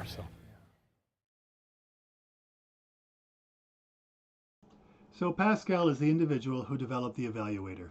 And as I said, I have a love-hate relationship with it, but I think it's well worth using because what it's doing is it's building a checklist. And when the evaluator first came out, I actually really liked it because it helped confirm what I had been suspecting. I was a fairly young guide, and I was trying to figure out what are the big clues that I should be looking for avalanche hazard. And they pretty much lined up with what he had laid out. And Pascal had interviewed more than 200 working professionals who had accumulated well over a decade experience forecasting and working in avalanche terrain each. Many of them were 2-3 decades. So it was a great tool. But when we teach this course, I'm required to show you this. It's called Facets. It was developed in 2004 by Ian McGammon. And what he said is basically, we develop these shortcuts, these heuristic processes to help us with making decisions. And for the most part, it's pretty effective, but it can lead us down the wrong path. And so one of the things is familiarity.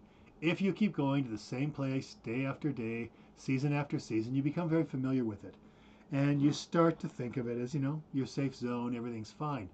And that's sort of what happened in the avalanche at Bow Summit, or to Bow Hut, which I showed you that case study. They all felt that, everyone goes to the Bow Hut, it can't be an avalanche terrain. Sure it can. Just hasn't run that often.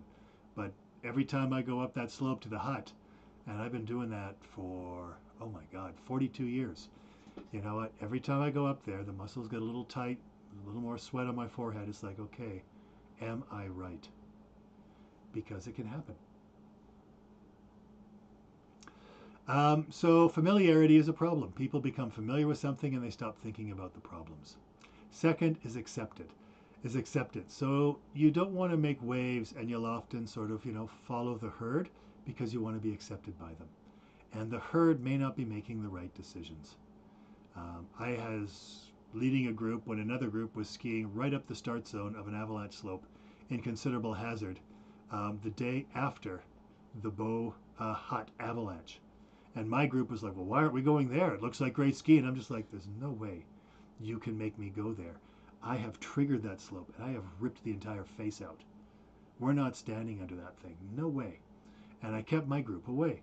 And they didn't believe me. So I took them up a little roll. We jumped on it. The whole side of that roll fractured and slid about a meter. Then we dug into the snow and everybody got really smooth, clean results on their extended column tests and their roosh blocks.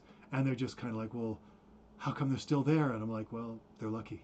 That's all I've got to explain why they didn't trigger an avalanche. That group came down to us and, they had all been following their leader. And he did something which I'll talk about a little bit later, but it was very interesting. Commitment is the drive to complete a goal. So when you get focused to climbing the summit, you're going to climb the summit and you tend to be not so keen on looking around. This is what happened on Everest 96 when basically 6 people died. They all blew off their turnaround time so they could reach the summit and died. Same thing happened in K2 in 2010. Much more difficult mountain, should be much more experienced people. They were so focused on the summit, they failed to follow their turnaround time, and they spent the night up there, and most of them froze to death. 2 of them fell to their death. Bummer.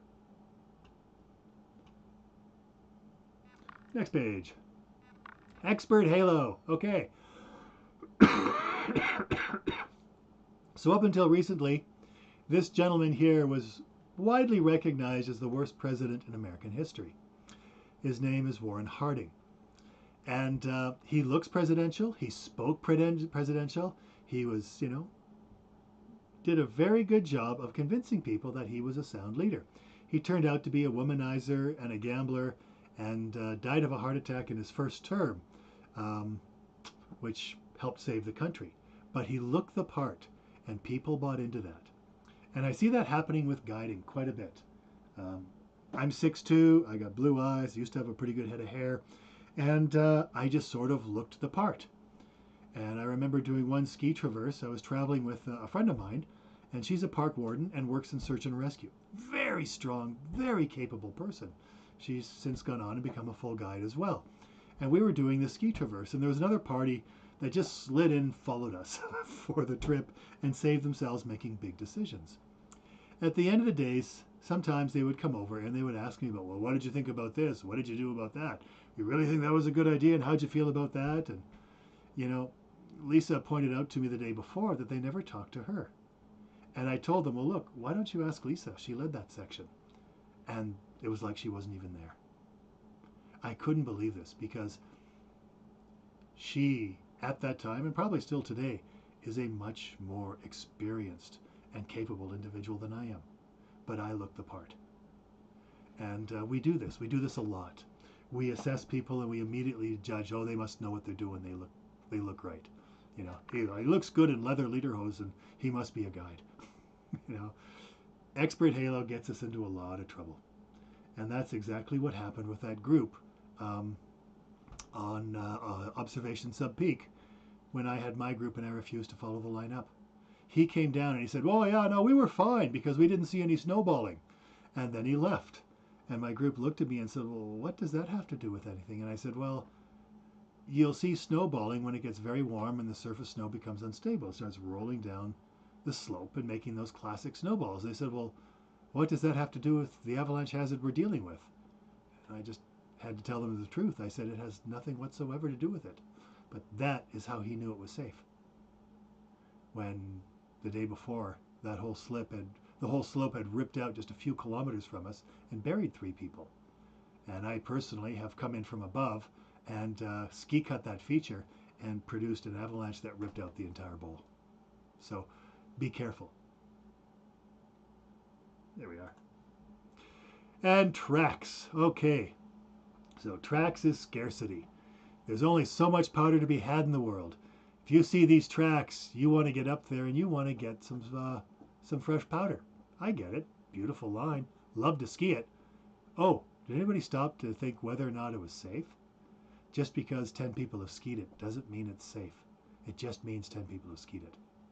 Remember spatial variability and remember what is the hazard, and then what have your field observations and the evaluator been giving you for information as well. We get sucked into this. I watched a video where a group had skied the slope 44 times. And on the 43 times. And on the 44th run, he was a meter farther from everyone else, hit a sweet spot, that entire slope ripped out, took out all the tracks, took out the entire slope, and regrettably killed the individual who triggered the slope. Okay? Don't turn your brain off. Always question. Always question. Okay? And then social proof. Seeing these tracks basically proves to us that the slopes and the conditions must be stable, regardless of what opinions we may have had before. And that's tough. And so don't do that. These combined are called facets. And in 2004, it was a big deal. We thought we had finally cracked the nut and we were going to see avalanche fatalities just drop off to nothing. Okay. But as Pascal said, understanding human factors does not make you immune to them. When was the last time you went out skiing and as you followed the leader, you thought to yourself, well, you know, Jennifer is a really good leader. I mean, she dresses well, she looks the part, she's got great language for the snow, so she must be a good leader. How many times have you pulled up to the leader and said, okay, I know you look the part, I know you've been doing this for 20 years, show me some certification. How many times have you been buried in an avalanche? How big are you? When was the last time you and the Avalanche Bulletin disagreed and why? We don't do that. We just slide in and assume. My mother-in-law's old boyfriend had been in the mountains for 40 years when I met him, and I was an apprentice guide, and we took our families went out. We rented a hut from a friend of mine, and we flew into a backcountry hut in Clearwater, the Clearwater area. And he just blew me off. I'm just an apprentice guide. He was out ski touring before I was born. Fair enough. However,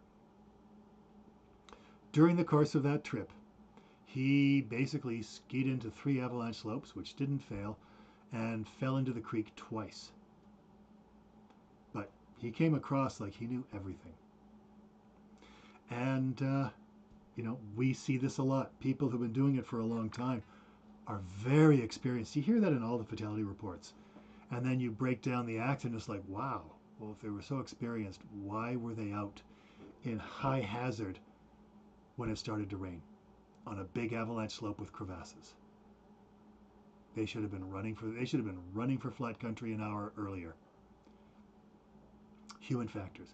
We really don't factor them. We really have no tool to figure out if we're being drawn by them. The one thing that does seem to work, and works pretty well, is the vast majority of cases where people make mistakes. And this has been documented. A Nobel laureate named Daniel Kahneman once said that the biggest single threat to our safety is overconfidence. Overconfidence or the illusion of knowledge. And the easiest way to defend yourself against that is to always question. This is why I ask my guests what they think, because I have to have a very well structured and formulated explanation. Otherwise, they're going to call me on it. It's like, what? What?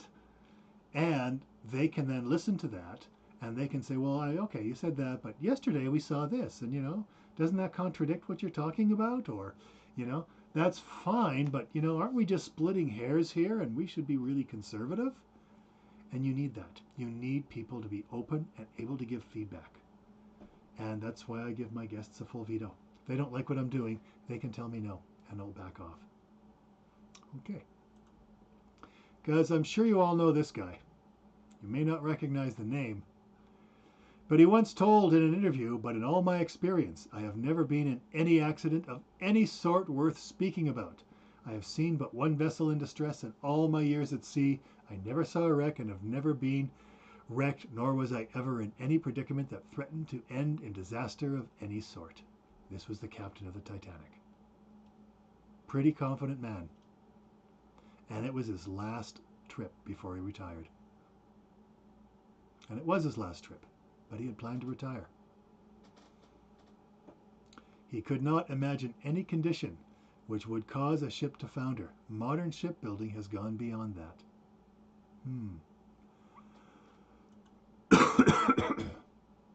I'm not going to go into this, but I will show you this one. Okay? Check this one out. It's very freaky in my mind.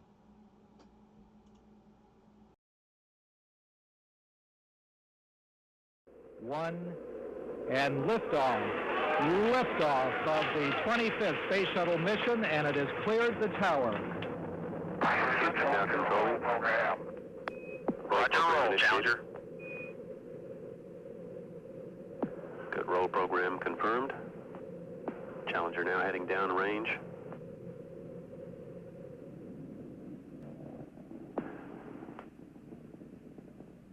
Engines throttling up, 3 engines now at 104%. Challenger, go at throttle up. Challenger, go at throttle up.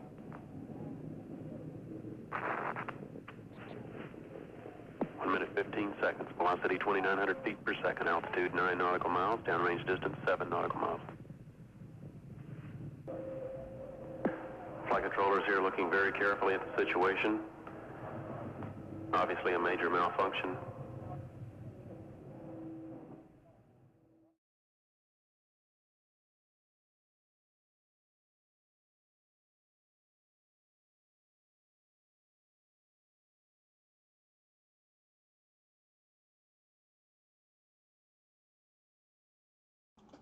This was not an accident. This was a homicide. The day before the Challenger launched, the engineer who was responsible for the solid propellant boosters contacted his superiors and told them to contact NASA because it was too cold. The seals will not hold. Hot gases will escape from the solid booster, and they could very well ignite the hydrogen tank and blow up the shuttle. The company contacted NASA. They were on the phone for hours. In the end, they decided to launch anyways. That night, the engineer told his wife when they went to bed, if they launch the shuttle in the morning, it will explode. I'd like to say that was a huge disaster from which they learned from. 20 years later, the Columbia was lost. And again, the engineers came to the administration and they said, we think the shuttle is damaged. It needs to be inspected before re-entry or it could disintegrate. And the administration did nothing. Okay. Even rocket scientists can make huge mistakes. Don't be afraid to question. Don't be afraid to challenge. The two things I've found that are really the most instructive for me if I'm in a bad situation is the first one is when I'm really not given a voice that's respected. Doesn't matter if I'm the most or the least experienced person, I should be listened to. And the second one is whenever somebody starts coming at me like I'm being belittled or ignored or pushed down because they don't agree with what I think or what I view, that is a huge red flag, and I am getting out of there quickly. I have been in situations where the other guides have just, basically, told me to shut up and follow. It didn't work for them again.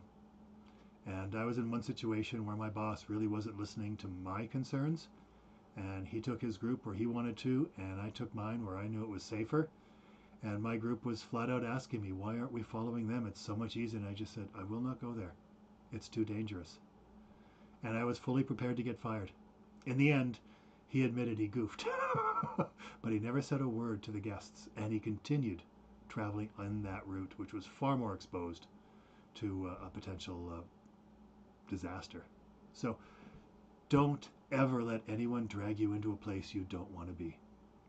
And the first warning sign is question and challenge. If they're respectful and they're sincere and they're giving you good information, that's a positive sign.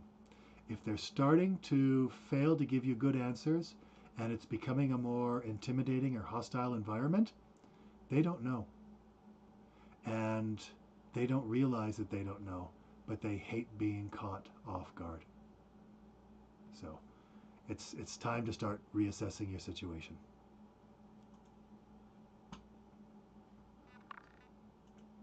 You know. And also, one thing to remember is people don't see things the same way.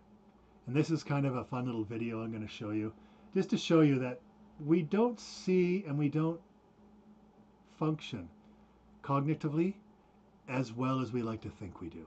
Okay? So this is kind of fun. Go to YouTube. You need to look yourself in the mirror and ask yourself if you're being fooled. If you search your soul, I think you're going to find out that you're not. So much of what you learn at sea. The monkey business illusion. Count how many times the players wearing white pass the ball.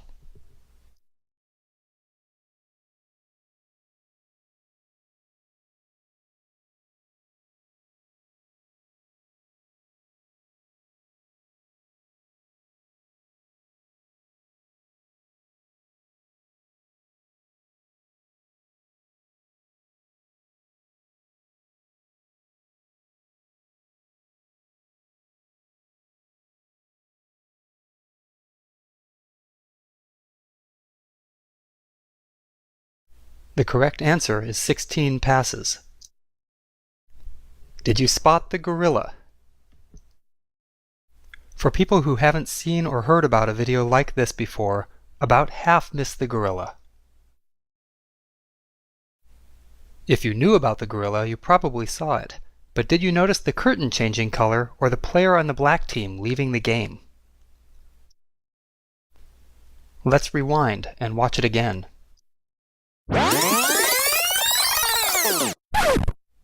Here comes the gorilla, and there goes a player, and the curtain is changing from red to gold.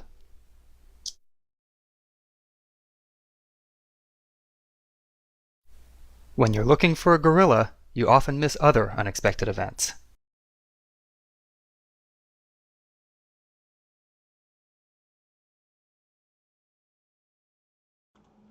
And this happens in real life. I was guiding with another guide, and it was a big day. We were going to work our way up to a high call. We figured we were in pretty good shape. We figured the crevasses were fairly well covered. But it's big country, and we both had some level of concern. We decided to move forward, and in the early morning, I'm breaking trail and working my way through the crevasses, and I'm very focused on picking a very fast, efficient line to get my group out of there soon, as well as, deal with the slopes because of the potential avalanche hazard.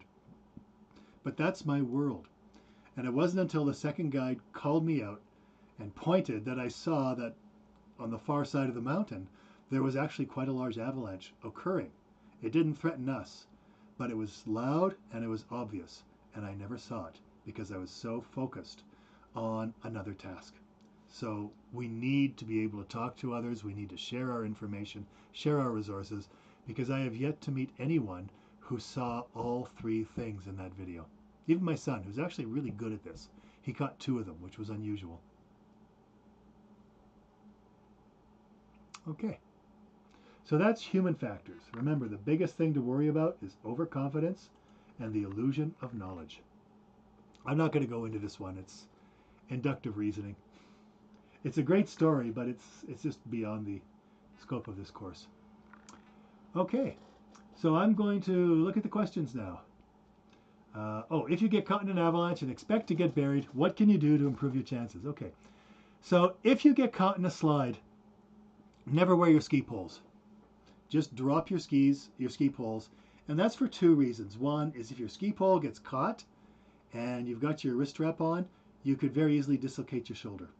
You'll almost certainly tear a muscle. So lose your poles. I don't use my ski poles at all. The straps at all. I know many people actually cut them off in the backcountry. So toss your poles. Try and get out of the slide. Just point your skis down, pick up as much speed as you can, and get off to the side. On one of my guys' exams, we had to work our way back to the hut. The avalanche hazard was stupidly high. And the safest way home, the only reasonable option for us in this blizzard was to ski a couloir that was about 50 meters across, 300 meters vertical, and loaded about 70, 80 centimeters of fresh snow on a persistent weak layer. And I tried triggering it from the top. I cut the top. I even hiked back up and hit it a second time, and it didn't release. And so we had no choice. We were in a full-on blizzard. We never should have been there. And I'm working my way down this slope, telling my group to wait. We're doing this one at a time. And I'm about a third of the way down when the entire slope fractures just below my group. And now I'm in a size 3 avalanche. And what saved me is I had predetermined when I stepped on this slope, if anything went wrong, there was one big rock sticking out of that slope. That was the only place I could hide where I might still survive. And I just pointed my skis straight downhill, picked up as much speed as I could, and I tucked in under the big rock and hung on, and the entire avalanche blew over top of me. So if you can run away or find any kind of a safe point, go for it. Make your run. That's your best chance. Once you're out of it, once you're there, hang on for dear life and let it go by. If you realize you're caught in the slide and you're not going anywhere, poles are gone, kick out of your bindings. Do not use leashes on your skis in the backcountry. I got to use them on the ski hill, but in the backcountry, ski brakes or nothing. Pop out of your ski bindings. If you're on a snowboard, you can't get out. I did see one fellow have a cord tied to both bindings on his snowboard boots, and he could just pull the cord and it would release him from his snowboard, which was great, except every time he hit a bump and went in the air, he would stretch and he would disconnect his board, and so he would just pile drive into the powder and his board would be flying off into no man's land. So that didn't work. Telemarkers, snowboarders, non-releasable systems, and snowshoers, you're hooped. You got to keep the skis on, but get your skis off if you can, and then try and stay on top of the snow. The recommendation, we actually have a recommendation now, is you want to try and swim, and the recommended swimming style is backstroke. Get on your back, feet facing downhill, so that you can paddle with your arms to try and stay on top. You can also have your feet below you, so if you're coming to a rock or by a tree, you can try and push yourself out of the way and reduce trauma. If you do get buried, probably, we don't know for sure, roll into a ball and protect your core. We can fix arms and legs, but a blow to the chest and a blow to the head could easily kill you. Try and protect your core. Keep your pack on. Once upon a time, we used to say take your pack off. Turns out packs are really good forms of body armor, and they will absorb huge blows. I'll tell you that from personal experience. I won't give you the story, but wearing a pack when I was in an avalanche probably saved me from breaking my spine. Instead, I broke a bunch of ribs, but my spine was intact. So keep your pack on. Just go with the flow. If you think you're bubbling back towards the surface, try and jump out and get on top again. If you can't, get back into your ball. Protect your airway if at all possible. Try and give yourself a space to breathe. And when the avalanche slows and you can feel it just about coming to a stop, that's when you have your best chance to punch an arm or a leg, or better yet, your head out of the snow. And if you can, great. And if after one or two really serious efforts, you're pretty much stuck in there, stop fighting, conserve your air supply, and wait for your friends, because now it's up to them. That's my best advice if you get caught in an avalanche. And so what is an old transceiver? I have a PEEP transceiver that on the right side of your picture. Guessing I got it about 5 years ago. We recommend the 3 antenna transceivers now. So you want a transceiver that has 3 antennas. Also, take it in every 5 or 6 years, every few years, and get it serviced. And they'll tell you if the unit is still working properly. Because I had an old transceiver that lasted me over a decade. And I had a 3 antenna that I got about 7 years out of before it rusted and became not practical. So just take them in, have them serviced, and they'll let you know if the unit's still working properly. You can also do a transceiver check, and you should do this. I didn't go over that. That's usually something we do in the field. And to do a full range check, okay, because so often we turn our transceivers on and then one person goes to search and just checks everybody, 2 meters away. Okay, your transceiver works 2 meters away. The ideal scenario is everyone switches to transmit, one person goes to search and walks away until they lose everyone's signal. Then that person switches to transmit, that person switches to search, everyone else goes to transmit. So the first person starts skiing up. As soon as you pick up your signal, you wave. And you want to make sure that they're at least 40 meters from you. If they're getting in closer, your antenna may not be working properly anymore, or it's reducing range. They back up, the next person skis towards you. And you can check everybody's range, that they are all getting your signal, you're picking up their signal, and their range is good, and they checked yours as you skied away. So both transmit and receive have been checked to the full range of the unit. Different units have different ranges, don't sweat it. So long as you're getting 40 meters, you have a good unit. Don't worry about it. In fact, I don't like the units that have the longest range because I get more noise. A shorter range allows me to focus on individual transceivers more easily. That's how you do a range check. It's worth doing that once a year, or if you're skiing with people who you just don't know and you don't know how good their gear is. So that's how you can check your transceiver. If you see somebody show up with an old analog transceiver with an earpiece that's probably older than you, no. That's just too old and has too many flaws in the system. But overall, I can't give you an age for transceiver. The industry will tell you 5 years, but I have always gotten more than 5 years out of a transceiver, and it's worked well. Just get them checked. Anything else, folks? That's pretty much everything I have. Okay, so I'm going to type in my email address.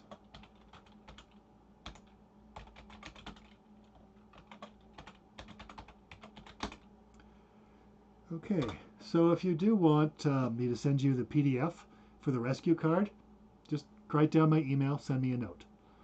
If you want the trip planning PDF, just write down my email, send me a note, and I'll get those out in the next few days. So that information is there. Are there any other questions? This is basically the content for an AST1. We have a lot of latitude in how we teach, and every instructor is going to be different. These are the areas that I tend to focus on and like to see my students receive. For the field, if you're with the ACC and you're doing the almost AST1, you can also contact me because I did put together basically a list of what you can do in the field to cover the field sessions. I don't know if the national office still has it, but I do, and I can send you out copies as well. You're welcome to pass this information on to anybody. Everything I'm sending you is public domain. All right. So thanks, guys, and as I said, if you have any questions, just let me know. Otherwise, I'm going to go eat some more Christmas baking.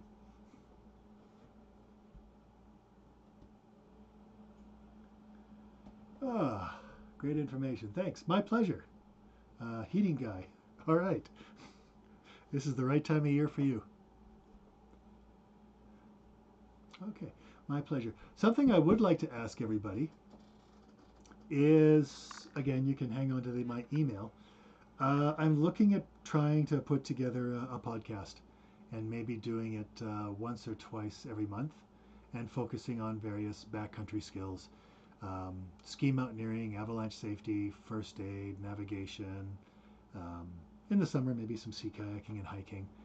But a lot of those skills, and try and bring them up to current best practices and encapsulate them into really tight little sort of 30-minute presentations. So it's nowhere near as long or as involved as this, but just to try and build them out over time.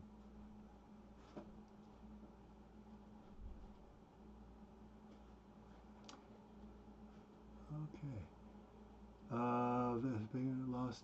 Lost audio. Okay. Oh, as I said, this is available. It's going to be this link will remain as a YouTube link, so you can pass this on, share it with anybody. Also, on January 2nd or 3rd, I can't remember, I'm doing an intro to ski touring. Again, largely for the ACC, but it's open to the general public. And let me just see here. I'm not sure how I find out. Okay. It's in the package I sent out.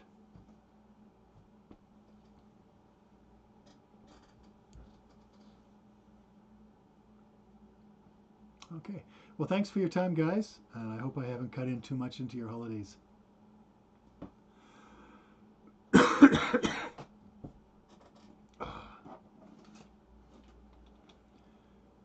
Okay. All right. Looks like folks have got what? No more new questions. Package. January 3rd. Thank you. 7 p.m. January 3rd.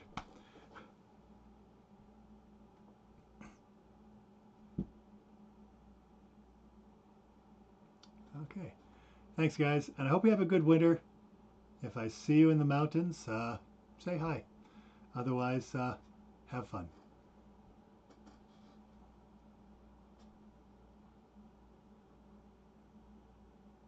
Okay.